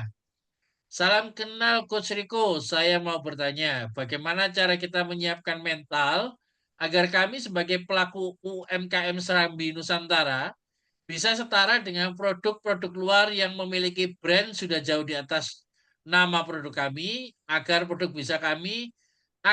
kami bisa seimbang di pasaran nantinya di IKN. Opa mau dibacakan semua kah atau satu persatu? Saya udah baca tadi sebagian. Oke, Jadi, siap. oke, saya jawab pakai slide ya. Jadi sebentar. Ya. Apa yang tadi saya cerita ya tentang di Kentucky, ini tempatnya, ini museumnya. Jadi nah ini hebatnya Amerika ya. Ya mohon maaf ya kalau saya bilang hebat Amerika bukan berarti Indonesia nggak hebat, tapi ini jadi pembelajaran buat kita. Amerika selalu menyusun, menyimpan, dan mempelajari historis. Kalau kita kan, coba kalau kita tanya Mbok Bre, ada museumnya apa enggak? Ada ceritanya nggak? Mungkin hilang begitu aja. Jadi ini Amerika budayanya luar biasa. Dia sangat menghargai pahlawannya. Dia catat apakah itu yang baik maupun yang kurang baik. Misal kekalahan Amerika di Vietnam, di Korea, itu ada museumnya. Ya, ini sama dengan bisnis seperti ini. Supaya apa? Supaya ada learning organization, ada knowledge, ada knowledge yang bisa diceritakan kepada penerus. Apakah itu di dalam rumah tangga, bisnis keluarga ataupun di bisnis lainnya. Nah, kalau kita lihat dari cerita Kentucky dan cerita tadi film The Finest Hours, ya. Jadi pertanyaan tadi bagaimana saya supaya bisa mengatasi bisnis yang naik turun gitu ya. Kemudian bagaimana saya bisa punya brand yang bisa setara dengan. Kembali adalah mentalitas. Mentalitas pengusaha. Mentalitas Anda. Amerika itu mentalitasnya luar biasa. Bahkan dia bisa bilang, tetapi ini direkam ya, saya nggak mau cerita tentang tentara Amerika. Oke, jadi mentalitas itu perlu kuat. Karena kita arahnya kan mental pemenang. Tadi saya ceritakan, semua tergantung pilihan kita. Pilihan apapun baik, asal kita mau bertanggung jawab. Banyak orang memilih tapi nggak mau bertanggung jawab. Akhirnya menyalahkan. Saya kan pilih ini kan karena saya ditekan. Saya pilih ini kan karena terpaksa. Saya pilih ini kan karena itu. Padahal kan manusia itu punya kemampuan yang diberikan oleh Allah untuk berpikir. Apakah kita pernah menggunakan pikiran kita? Ya, kalau kita lihat di Al-Quran jelas, ikro. Baca. Berarti apa kita? Kita perlu belajar. Jadi UMKM di IKN ini berguru, itu sudah benar. Perlu belajar. Anda pengen mempunyai brand yang bagus, ya belajar. Melakukan komparasi, dipelajari. Seperti apa dia bisa menjadi orang hebat. Pelajari, di modeling. Ya, punya mental pemenang. Dan ditambah karakter yang mulia. Ini mohon maaf yang saya jarang melihat seperti ini. Amerika rata-rata dia arahnya untuk peradaban manusia. Coba lihat. Bayangkan kalau saya datang ke Amerika dari setir kanan ke setir kiri. Saya 3 bulan pertama langsung ke Harvard, ke Boston. Kemudian berapa bulan ke Niagara, terus jalan ke Memphis, ke Elvis Presley, terus jalan ke Texas, jalan ke Florida. Bayangkan kalau tidak ada Google Map. Mati kita. Jalannya jalan tol, jalan besar-besar, kecepatannya tinggi. Ya, kenapa kecepatan tinggi? Time is money. Amerika nggak suka, jalannya pelan-pelan. tapi jalan kencang tetap disiplin. Karena dia sangat menghargai pejalan kaki. Dia sangat menghargai kendaraan bermotor dan lain sebagainya. Ya. Nah, jadi karakter mulia itu sangat penting. Itu kunci kesuksesan. Ya, kita bisa lihat lah, ya, banyak orang-orang punya pemental pemenang, jadi orang hebat, jadi setingkat pejabat tinggi, tapi karakternya nggak mulia. Apa itu disebut sukses? Apa dia punya mentalitas yang strong? Tentu saja enggak. Ya, kita bisa lihat di sini, saya ambil dari guru saya, Dr. Quds Fahmi, dia menyatakan dia mengambil Al-Farabi, seorang filosofis yang dari Arab atau dari Muslim, ya, bukan dari Aristoteles. Jadi itu dua hal disebut second man. Tapi apapun mereka juga mempunyai karakter, mempunyai karakter utama di dalam karakter mulia itu apa? Dia perlu berani. Anda berani nggak menjalankan bisnis Anda? Berani rugi, berani untung, berani berkorban? Anda berjuang nggak untuk bisnis Anda? Anda berjuang nggak untuk IKN? Anda berjuang nggak untuk tadi disampaikan Pak Alimuddin bahwa ini adalah peradaban baru? Anda berjuang nggak untuk mewujudkan itu? Ya, biasanya orang nanya, kalau saya berjuang, bagian saya dapat apa? Nah, jadi berjuangnya bukan untuk peradaban itu, tapi untuk diri sendiri. Tak henti, gigih. Ya, tadi di film jelas dia tak henti karena dia punya kemanusiaan untuk menyelamatkan orang. Dia berjuang, dia berani berjuang tak henti. Dan tangkas. Tangkas itu artinya apa? Dia bisa cepat beradaptasi. Cepat beradaptasi, caranya bagaimana? Ya, caranya belajar. Kalau tadi ada merek lain lebih bagus, saya juga dengan tangkas, agile. Ya, bagaimana saya dengan lincah bisa mempelajari. Cara saya seperti itu. Bagaimana cara belajarnya? Buka Mbah Google, banyak sekarang belajar. Di YouTube juga banyak sekali. Jadi saya saling berpendapat, beda di era saya, ya. Kalau belajar itu setengah mati, ya harus ke perpustakaan, harus beli buku. Sekarang anak-anak sekarang kan enak. Tanya Mbah Google ada semua. Nah, ChatGPT apalagi? Gampang. Jadi nggak ada alasan untuk tidak bisa belajar. Ya. Kemudian resilience, tahan banting, dan punya kemampuan untuk melenting. Kemampuan melenting kenapa? Dia punya tahan dan kemampuan melenting. Karena dia punya mindset optimis. Ya. Kemudian dia perlu kuat. Kemudian dia juga perlu terampil. Ini adalah karakter utama yang disebut Al-Farabi untuk menjadi manusia-manusia yang sukses. Ya. Kenapa kita perlu karakter mulia untuk kunci kesuksesan? Karena banyak juga orang sukses tapi karakternya nggak mulia. Contohnya, ya ini dibilang mencapai tujuan dengan cara tidak semestinya. Ini menurut Mahatma Gandhi. Punya kekayaan tanpa kerja. Nah, bisa dibayangin, punya kekayaan tanpa kerja. Kalau nyolong, ya kerja juga ya Pak ya. Bisa kaya, kan kerja juga. Ya, jadi kekayaan tanpa kerja. Maunya kaya tapi nggak mau kerja. Kenikmatan tanpa nurani. Wah, saya menikmati nih. Ya. Menikmati nih, nggak bodoh amat tentang nurani orang, nggak ada nurani. Saya happy aja mengerjakan pekerjaan saya. Ketiga, pengetahuan tanpa karakter. Ya, saya punya ilmu tapi nggak ada karakternya. Yang dia saya pelajarin ada ilmu cara saya untuk memberdayakan orang, bukan untuk memberi kebaikan orang. Itu tujuan dengan cara tidak semestinya. Membangun bisnis tapi nggak ada moralitas. Apakah kita membutuhkan para UMKM kita hebat tapi nggak bermoral, jual barang, jual jasa atau barang atau makanan produk yang kadaluarsa, yang bahan-bahan makanannya itu ya mohon maaf ya, mungkin kalau kita bicara bumbu mungkin dicampur dengan tomat yang udah busuk dan sebagainya, itu murah tapi nggak ada moral. Bisnis tanpa moralitas bisa cepat kaya karena ya teman-teman saya, bukan teman lah, saudara saya itu kadang ada yang membuat seperti itu. Bisnis bumbu ya, aku bilang kalau bisa untung banyak. Ya saya beli ini Mas yang udah dibuang-buang, kita kumpulin segala macam. Allahu Akbar. Bisnis tanpa moralitas. Ilmu pengetahuan tanpa kemanusiaan. Jadi peradaban itu benar untuk kemanusiaan. IKN dibangun untuk kemanusiaan, untuk Indonesia menjadi maju, khususnya lingkungan di daerah situ. Ibadah tanpa pengorbanan. Nah, ibadah tanpa pengorbanan, saya ini Muhammad Gandhi apa ibadah tanpa pengorbanan? Kita rajin, kita naik haji kan mahal ya, pengorbanan. Ya, tapi kita mau disiplin mengikuti tata tertib lalu lintas, kita nggak mau berkorban. Padahal disiplin itu bagian dari ibadah. Politik tanpa prinsip. Jadi ini adalah yang disebut Muhammad Gandhi puluhan tahun yang lalu.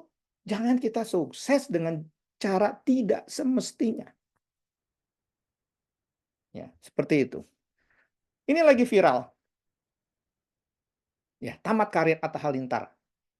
KPI resmi boikot Atta dari seluruh siaran TV. Bayangkan. Ya, apa yang terjadi? Kesuksesan itu bisa hancur seketika. Bisnis yang dia bangun luar biasa, brand yang dia udah bangun luar biasa, bisa hancur seketika karena kenikmatan tanpa nurani. Jadi punya mental yang kuat itu bukan hanya mental, oh gue kerja keras, gue bisa kaya, gue punya segala macam. Bukannya itu. Begitu Anda punya masalah, Anda bisa nggak memilih respon Anda yang terbaik, yang bisa memberdayakan diri Anda dan bisnis Anda, bukan menghancurkan. Ini fakta, ya. Saya bukan menggosip, tapi ini adalah saya pikir ya, saya tadi malam mikir, karena ini udah viral, saya pikir, oh benar juga buat menjadi pembelajaran kita, ya, seperti ini. Nah, oleh karena itu, sebagai penutup, mentalitas kita tadi memang kita diajarkan untuk jadi pemenang, pasti. Ya, saya nggak bilang juara ya, karena juara satu itu kan hanya satu-satunya ya. Jadi saya menggunakan konsep ya pemenang lah. Anda juara RT juga disebut pemenang. Juara satu RW juga pemenang. Satu desa Anda disebut pemenang. Anda di dalam satu komunitas kecil, Anda bisa jadi pemenang. Jadi seperti itu pemenang. Artinya Anda memenangkan, Anda lebih baik daripada sebelumnya. Itu yang disebut pemenang. Punya mentalitas. Kemudian ditambah tadi karakter mulia. Ya, seperti diamond. Diamond itu kan mau ditaruh dimanapun aja, ya dia tetap karakter mulia. Dan bagaimana cara merawat kita, mentalitas kita supaya tetap kuat, strong, ya tentu dengan disiplin. Nggak ada kata lain yang menjadikan disiplin. Jadi disiplin itu adalah bagaimana pemikiran saya, kemudian mentalitas saya, dan tindakan saya bisa lakukan terus-menerus yang bisa mencapai tujuan yang saya inginkan. Nah sayangnya, banyak orang tidak mempunyai tujuan yang clear apa yang dia inginkan. Jadi seperti itu. Ya kita lihat tadi Kentucky Fried Chicken, ya Pak Harlan, Kolonel Sander, dia mengatakan sebelum saya menjadi kolonel, saya bukan siapa-siapa. Sebelum saya mempunyai Kentucky Fried Chicken, saya bukan siapa-siapa. Bayangin, meninggal di usia 90 tahun, berkah sekali. Ya, menurut saya berkah sekali dan ya terlepas pro dan kontra tentang makanan itu apakah healthy apa enggak healthy, tapi dia sudah menciptakan suatu mesin, suatu cara masak dengan tekanan tinggi dan itu bisa digunakan sampai hari ini dan diikuti oleh beberapa pebisnis lain.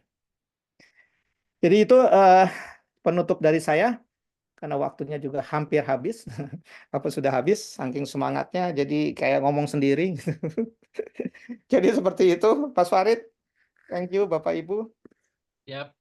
Untuk pertanyaan-pertanyaan yang lain, Opa, apakah sudah menjawab semuanya ataukah kita Boleh open berikan mic aja deh. open Kalau mic open ya mic aja. untuk interaktif Ya, ya? silakan. Baik.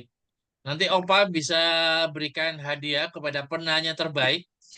Mungkin Aduh, satu penanya jangan. terbaik yang menurut Opa rasakan. Nah, nanti hadiahnya Ya. berupa logam mulia dari PT Pegadaian. Dan ditambah bendera Amerika nanti dikirim dari Amerika. Sebaiknya yang milih Bu Mince aja deh, kan sebagai Oke, pemberdaya oke. di sana, jangan saya lah. Siap, siap, siap. Ya, Silakan silakan. Ibu, open mic. Bapak Ibu yang mau nanya langsung dengan Opa Riko langsung dari Amerika ini. Izin, Iya, boleh tadi saya jadi coach. partner? Izin, coach. Coach Silakan. Siapa ya? Farid. Pak Rusli Arbani ya? ya? Pak Rusli. Oke, silakan Pak. Rusli ya. Makasih Silakan coach. Pak Ya, Rusli. Coach Riko. Open mic Pak Rusli. Saya ini kan coach. Sebentar, Pak Coach, Rusli. coach. Mana Ya. nih Pak Rusli nih? Fotonya mana? Ah, Ya, oke ada, oke. ada. Oke. Halo, Coach. Ya, terima kasih, Coach. Saya cuma bertanya atau minta saran pendapat ini, Coach. Saya kan ini usaha ventilator. Usaha apa Pak? Berjalan Putus-putus? Halo, apa?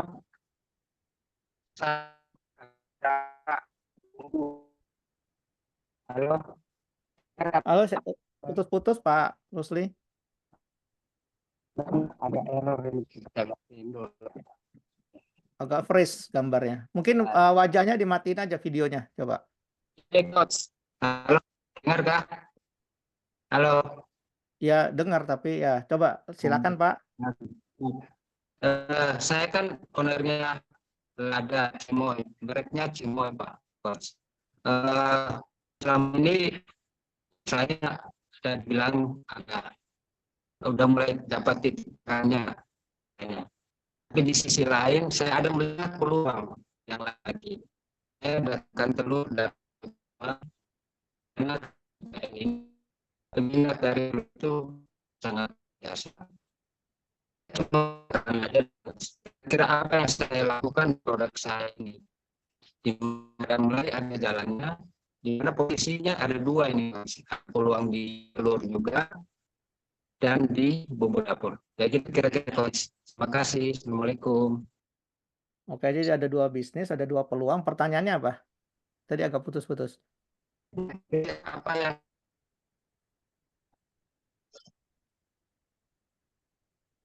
Hilang. Mas Farid bisa bantu saya? Pertanyaannya apa ya? Atau Bu yang lain?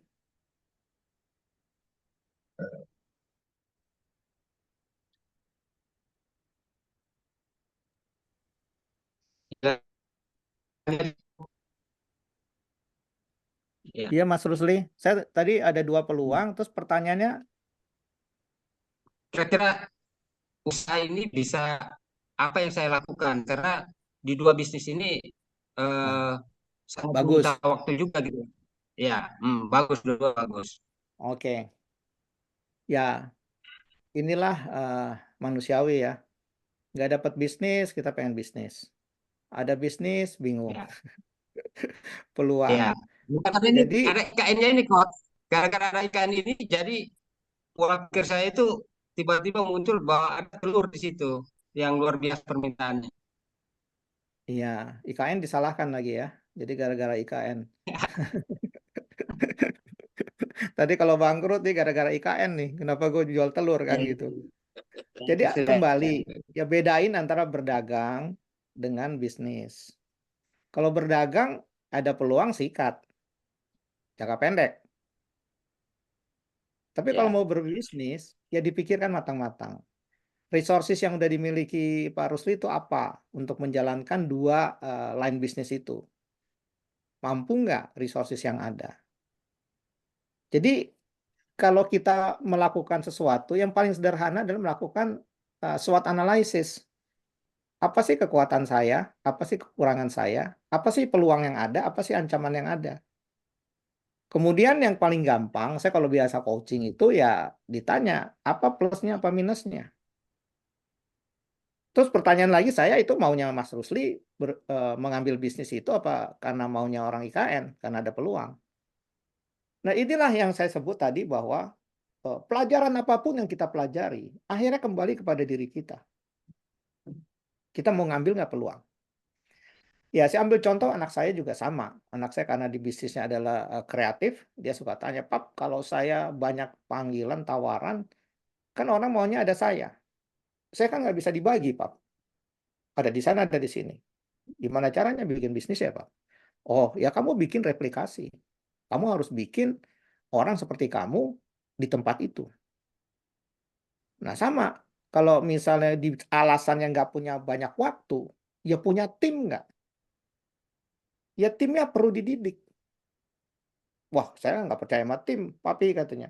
Saya kan ini semua saya yang handle semua. Nanti kalau tim saya kabur gimana? Saya rugi dong. Nah, berarti kan nggak ada trust. Ya, jadi jangan berbisnis, ya berdagang aja. Ya, semuanya kan ke saya. Semua saya ngatur. Ya makanya pusing sendiri akhirnya. Makanya tergantung kita mindsetnya.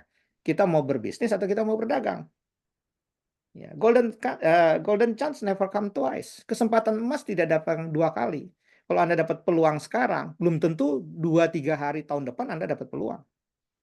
Tancapkan bendera dulu. Anda berbisnis. Ada pengorbanan, tentunya. Lihat tadi cerita Kentucky Fried Chicken. Ya, nggak ada yang namanya dia nggak berkorban.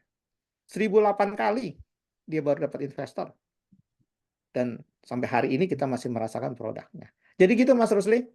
Jawaban dari saya. Nanti bisa japri ke saya aja, minta Mas Farid nomor HP saya. Iya, bisa. Boleh ya Pak ya? Boleh. Siap, Coach. Siap. Di Facebook Iya, saya juga boleh. siap. Izin satu Arbani, boleh? Boleh. Iya, boleh. Tapi sebelum Pak Arbani, saya pengen menyapa Sophia dulu. Sophia boleh on mic atau on Sophia?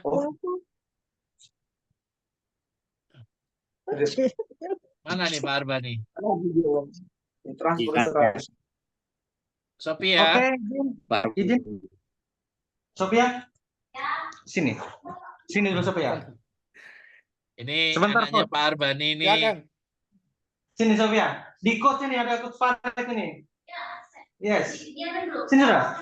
Oke, sudah. Come here, Sophia. Oh, ini putrinya ya? Putrinya, Ya, Pak? Apa? putrinya Mr. Arbani. She speak Luar English biasa. fluently. Nah, So, Sophia, would you like to have a question to Opa Rico in English, please?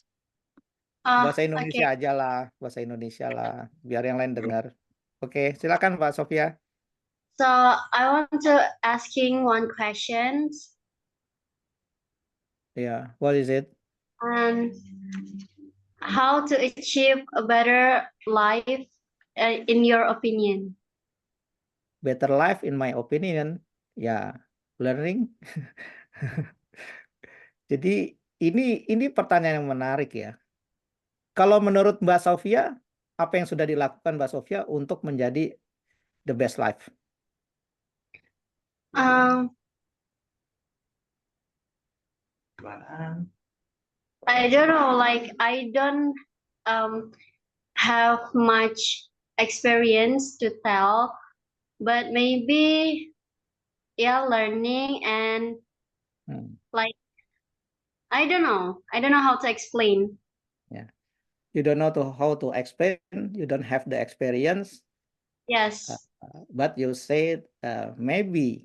What is the meaning? Maybe it's mean you're not clear with your purpose in your for the future, or I don't know. Sekarang usianya berapa? 15 tahun. 15 tahun. Saya umur 8 tahun udah bisa cari makan. Jadi 15 tahun. 15 tahun sekarang pertanyaan saya, emang apa yang diinginkan oleh Mbak Sofia dalam hidup ke depan? Maybe being a businesswoman or independent woman. Yeah, businesswoman it is not clear. Yeah. What kind of businesswoman? Independent woman deh. Yeah, not clear. Independent woman. Everybody can say, I want to be the independent woman or independent business, but it's not clear for me. Jadi poinnya adalah, Mbak Sofia, tentukan yang jelas. Anak saya menyatakan, saya ingin jadi musisi. Sejak dia masih SD. Anak saya bilang, saya ingin jadi tentara. Sejak dia dari SD. Anak saya yang ketiga, saya ingin jadi pembisnis. Sejak dia dari SD. Makanya kemarin ketemu Pak SBY, disampaikan tuh, waktu ulang tahun Pak Haye. Pak SBY ini saya waktu nyanyi masih kelas 2 SD, Bapak jadi presiden pertama, ada Bu Ani, dikasih lihat videonya, terharu Pak SBY. Jadi clear. Jangan bikin yang ngambang. Itu cara ditanya. Absolutely, obviously, yang jelas.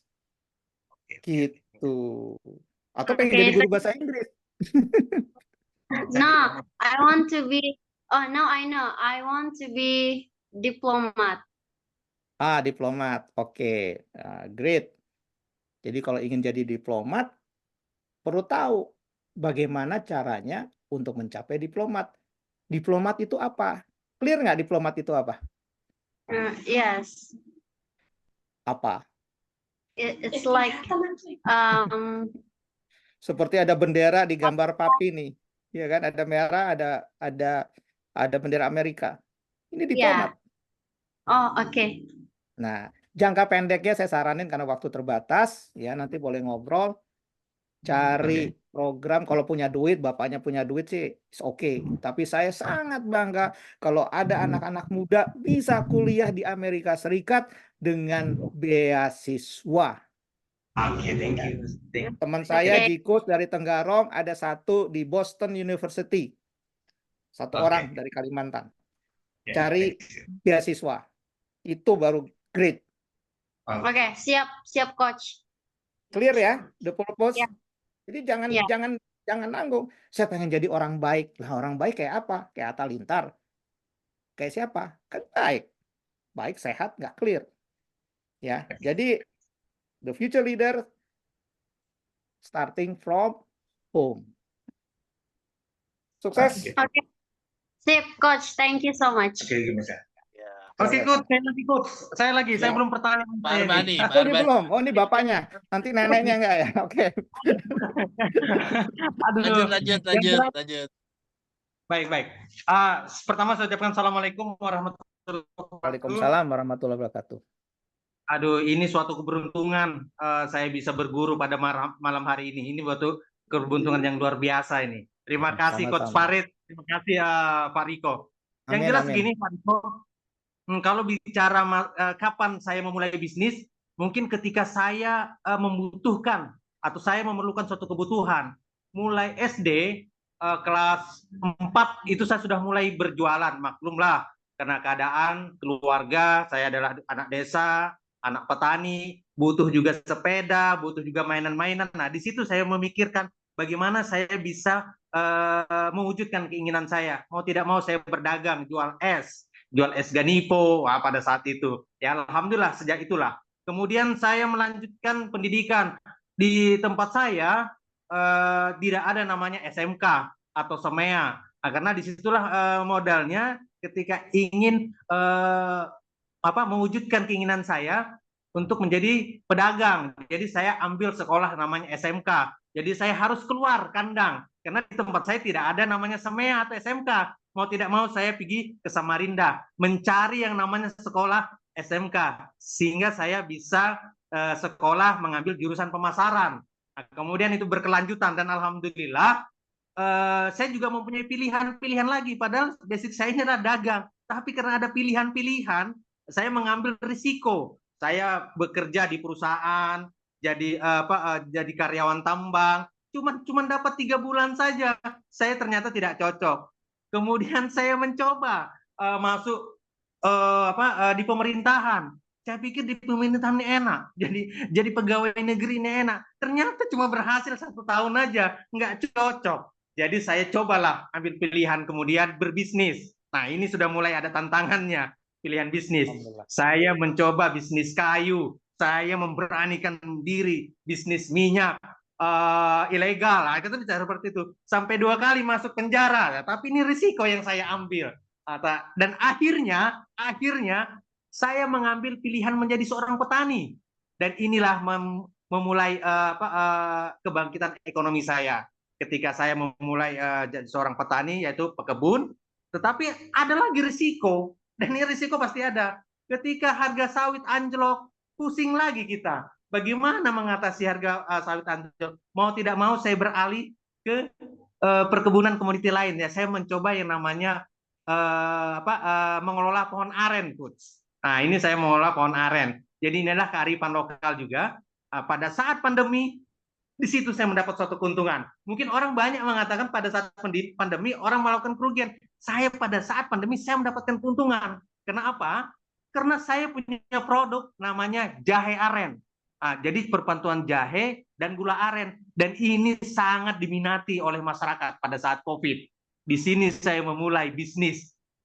Mungkin bukan dagang lagi, bisnis. Kenapa? Karena saya butuh rangkulan para pekerja, saya butuh rangkulan petani-petani yang ada. Nah, pertanyaan saya kepada Pak Riko, saat ini saya pelaku UMKM, ownernya gula aren dan jahe aren. Bagaimana peluang gula aren, jahe aren di luar negeri, khususnya di Amerika? Mungkin karakter negara kita, Indonesia dan Amerika ini mirip-mirip saja. Kira-kira bagaimana peluang gula aren di daerah sana? Karena ke depan tidak menutup kemungkinan kita ini akan mewujudkan yang namanya industri gula aren di Kalimantan Timur, di seputaran IKN. Mengingat potensi aren yang luar biasa di tempat kita. Bahkan 10 kabupaten kota banyak pohon aren. Cuman mungkin pelan-pelan kita merubah mindset masyarakat untuk kembali mengelola aren yang ramah lingkungan, yang berkualitas, karena ini juga adalah kearifan lokal. Karena dulunya juga aren, sekarang ini bergeser, masyarakat kita kan banyak pekebun sawit kan gitu. Tapi harus kita sadari juga, sawit ini kalau terus-menerus lingkungan kita akan terjadi kerusakan. Nah, kita berubah kembali bagaimana kita hidupkan kearifan lokal dengan aren. Kenapa? 10 pohon aren itu bisa mengimbangi 2 hektar sawit. Hanya 10 pohon aren saja. Kalau nggak percaya, ayo datang ke tempat saya. Bagaimana kita tentukan hitungannya. Mungkin itu, Coach, dari saya dulu. Terima kasih, Coach. Assalamualaikum warahmatullahi wabarakatuh. Waalaikumsalam warahmatullahi wabarakatuh. Itu yang membuat saya sedih ya. Kenapa produk Indonesia kok jarang ada di benua Amerika? Dibandingkan dengan Thailand, dibandingkan dengan Vietnam, bahkan dibandingkan dengan Sri Lanka. Kalau Meksiko ya karena dekat ya. Dan waktu itu beberapa bulan April kalau nggak salah, Kedutaan Besar Republik Indonesia juga sudah membuat suatu Zoom webinar tentang berdagang atau bisnis di Amerika Serikat. Nah, dari pengalaman saya berbicara para pebisnis diaspora Indonesia yang ada di Amerika, termasuk yang punya restoran dan sebagainya, memang sangat challenging tantangannya, Pak. Amerika ini udah negara modern. Segala sesuatu itu diatur secara sertifikasi. Jadi jangan berharap kita kayak di Indonesia. Saya dulu harapannya besar kan. Wah, saya di sini bisa bikin rendang, bisa jualan, bisa segala macam. Ternyata nggak bisa. Kan aturannya ketat. Inspeksinya ketat sekali. Dan itu yang membuat banyak produk Indonesia tuh nggak lolos. Ya. Tapi jangan berkecil hati. Ya Amerika begini kan udah merdeka 400 tahun lebih. Indonesia belum 100 tahun. Jadi artinya apa? Artinya adalah harapan kita untuk kita membuat produk yang lebih baik. Dan jangan salah juga, domestik kita Indonesia juga itu pasarnya sangat luas. Nah, sekarang pertanyaannya, saya ingin membuat sertifikasi. Kan cost-nya mahal. Bapak perlu punya ISO, perlu mengikuti sistem, punya prosedur, punya segala macam. Cost-nya mahal kan. Nanti harga jual Bapak nggak akan sebanding dengan orang lain yang nggak pakai itu, tapi jualnya murah. Nah, konsumen kita kan lebih senang harga murah, Pak. Ya, pokoknya yang penting murah, aku bisa beli. Daya belinya masih rendah. Kalau Amerika daya belinya kan tinggi. Dia bisa memilih produk-produk apa. Ya, alhamdulillah ada Supermi, Indomie udah mulai ada di supermarket. Tapi kalau yang lain enggak. Misalnya kelapa, santan, pete. Saya beli pete dan jengkol itu dari Thailand. Nggak ada dari Indonesia. Gitu. Jadi ini adalah tantangan, tapi nggak perlu berkecil hati. Karena kita juga kan sedang merintis ya. Tapi yang penting mental tadi. Ya, kita mau nggak berstandar internasional, tapi kosnya mahal loh.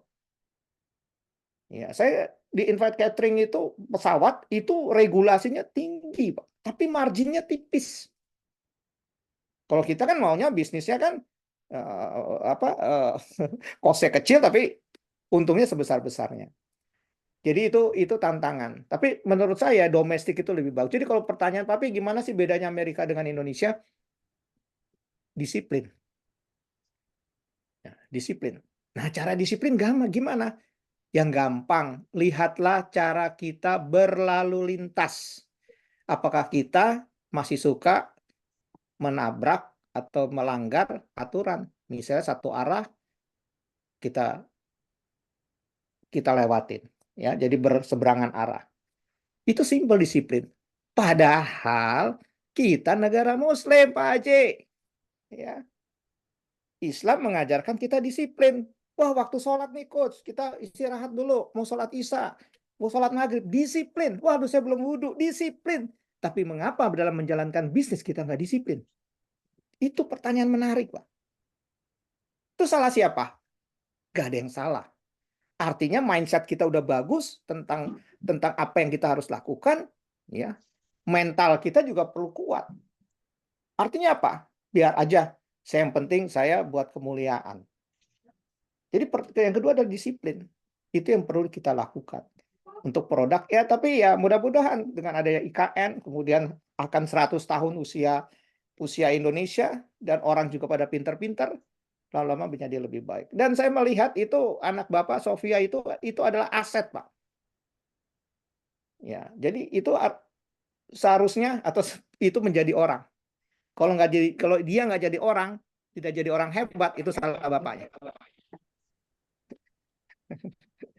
Iya, bayangin umur 15 tahun dia bisa mengeluarkan pendapat pakai in English gitu ya. Harus jadi orang. Dan dia bisa menjadi pionir buat teman-teman di daerah sekitarnya, di daerah EKN. Bahwa anak muda itu harus hebat dan bisa menggemilangan Indonesia di suatu hari. Itu jawaban saya, Pak. Ya. Luar Jadi jahe biasa. top, Pak. Saya sampai sekarang keluarga saya minum jahe, Pak. Jahe saya import dari Indonesia. Jadi setiap ada orang Indonesia yang ke Amerika, saya nitip jahe. Itu namanya jahenya jahe bubuk, Pak, buat kesehatan. Harganya cuma kecil segini, 150.000, Pak. Jahe bubuk. Ya. Bonus, Pak, nanti saya kirimkan, saya paketkan jahe aren pasir kalau Bapak Amerika. Okay. Nanti saya taruh di White House, Pak. Branding Bapak saya taruh di White House nanti. Inilah jahe Indonesia. Siap. Yang mau nitip Itu brandnya ke Amerika dikirim, ya. Tapi ke Balikpapan nggak ada satupun. Yang mau nitip brandnya di Amerika, nah nanti saya posting lah. Saya bikinin video minum jahe di White House di musim dingin. Wah, keren tuh. Itu kesempatan itu buat bawang goreng Nisa Rasa itu bisa ya, diposting boleh, di Amerika ya nanti itu. Ya, pokoknya Bapak Ibu ada produk kasih ke saya, ntar saya bikin videonya. Ya, saya mungkin bareng-bareng ya kirimnya ya, pakai FedEx jadi pengirimannya lebih murah nanti ya. Ini jarang-jarang ini orang Amerika, ibaratnya Papi di Amerika mau mengendorse produknya. Ada yang mau rengginang ikan dulu. Sebelum dikirim ke Amerika, dikirim ke saya dulu ya. Saya cipin dulu ya. Ikan julung-julung aja ke Mas Farid, ikan paus. Iya, terima kasih. Luar biasa sekali ya. Ada Bu Juwita juga. Oke, kita minta Kak Melda. Mbak Melda untuk kasih hadiah dulu. 1 keping emas lagi dari PT Pegadaian. Boleh? Mbak Melda, silakan.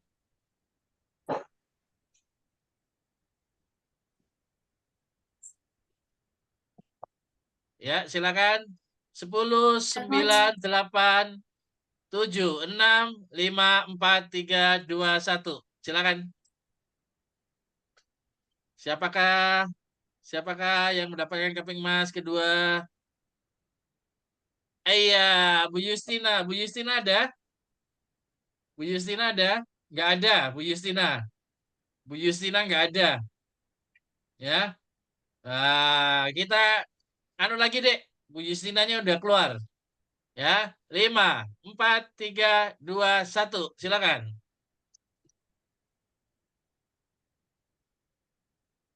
Iya. Wih, Bu Sri Sudarwati. Adakah Bu Sri Sudarwati? Oh, ada. Ya, Bu Sri Sudarwati silakan WA saya ya nanti ya. Oke. Baik, untuk pembagian emas selanjutnya kita minta Kak Mince. Kak Mince boleh on cam untuk memilih peserta dengan pertanyaan terbaik, Kak Mince. Iya. Kalau Pak Arbani sudah dapat emasnya, walaupun sudah tanya tadi, ya janjinya mau ngirim ke Amerika, tapi ke Balikpapan nggak pernah dikirim. Kak Mince monitor, Kak Mince. Oke, Kak Mince sedang ada kegiatan. Oh, Kak Mince, boleh dipilih, Kak, pertanyaan terbaik, Pak, untuk mendapatkan 1 keping emas.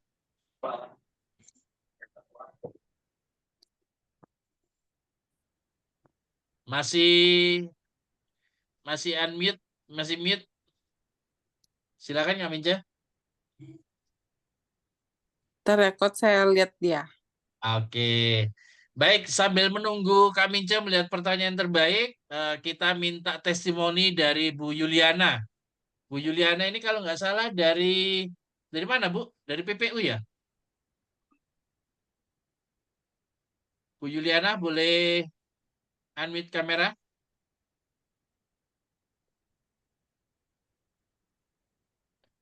Loh, Bu Yuliana malah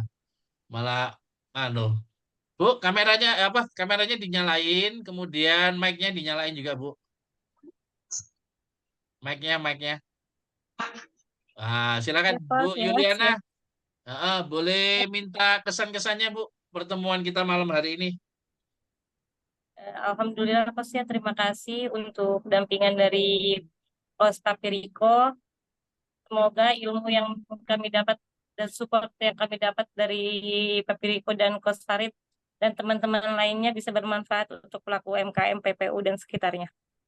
Amin. Baik. Produknya apa kemarin, Bu Yuliana? Cincin benua taka, Coach. Cincin benua taka. Ya, kemarin kita bawa ke Jakarta juga. Nah, ini Bu Alia ini ngantuk-ngantuk ini, matanya basah ini. Ya, bukan karena sudah dapat emas nih, Kak. Boleh kesan-kesannya, Bu Alia? Bu Alia. Kesan-kesannya banyak sekali ilmu yang saya dapat. Terima kasih Pak Piriko. Dan insya Allah nanti saya akan juga mengirim bawang goreng barengan sama Pak Herbani ya, dikirim sama-sama Pak Herbani. Siap. Wah, bawang Iya, cocok Bu, di musim siap. dingin. Ya, nanti bawang goreng tuh ada yang original sama yang pedes, Pak. Oh, siap. Saya pikir ada yang original, ada yang dari plastik gitu. Oh, bukan ya. Yang pedas. Ya, terima kasih. Original bawang Iya. goreng, asli bawang goreng, Pak. Siap, makasih. Iya. Iya, gimana selama kegiatan bergurunya, Bu Alia? Ilmu apa Senang saja yang sudah sekali, didapat? Coach. Iya, senang sekali. Menambah ilmu, menambah wawasan, dan menambah semangat untuk terus maju. Alhamdulillah, mudah-mudahan Alhamdulillah. Bu Alia makin maju ya. Iya. Oke, Terima kasih, terima Coach. kasih. Ya. Oke, Kak Mince, kami persilakan untuk mengumumkan siapa yang mendapatkan emas. Satu buah emas. Ya. Silakan Kak Mince. Baik, terima kasih Coach.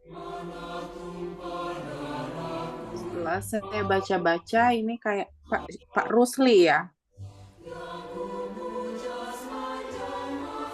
Pak Rusli ya. Bapak Rusli. Oke, Pak Rusli dinyatakan pertanyaan terbaik dari Kak Mince dan mendapatkan hadiah 1 keping emas. Selamat Pak Rusli. Kak Meda tolong dicatat ya. Tadi Pak Rusli, kemudian ada Pak Arbani, ada Bu Tapi Alia, Pak Rusli masih ada sama- ya Coach. masih ada. Sama Bu Sudarwati ya. Kak Mince, terima kasih banyak. Juga kami ucapkan terima kasih buat Pak Piriko. Semoga sehat selalu. Salam buat Mama di Amerika. Mohon maaf bila mana ada kekurangan, kesalahan. Buat untuk seluruh peserta yang hadir, kami ucapkan selamat istirahat. Mudah-mudahan pembelajaran malam hari ini dapat membuat kita semakin bertumbuh dan berdampak dalam menjalankan usaha kita. Ingat, segala sesuatunya dari kecil, bahkan Indomaret dari kecil, Google dari kecil. Jangan pernah merasa bahwasanya saat ini usaha kita kecil terus kita berhenti untuk belajar. Sesungguhnya kalau kita sudah merasa berhenti untuk belajar, sesungguhnya kita sudah memutuskan untuk mematikan bisnis kita, termasuk diri kita sendiri. Terima kasih banyak. Mohon maaf segala kekurangan, segala kebenaran milik Allah Subhanahu wa taala, segala kekurangan saya pribadi. Akhirul kalam. Wassalamualaikum warahmatullahi wabarakatuh. Sampai bertemu di kegiatan yang akan datang. Ya, terima kasih Gus Nano, siap-siap untuk sharing. Gus Nano siap-siap untuk sharing. Iya. Mas Iman siap-siap untuk sharing. Terima kasih banyak. Izin lift. Terima kasih Bu Mince, sampai jumpa Pak Arbani, Mbak Rusli semuanya. Terima kasih, izin live ya Coach. Terima kasih, Ya, selamat Teman-teman istirahat. UMKM Mami, terima semangat, kasih. sehat selalu. Coach Farid, izin lift. Terima kasih, salam buat Mami. Sisain rendangnya di Amerika, besok saya berangkat. Terima kasih.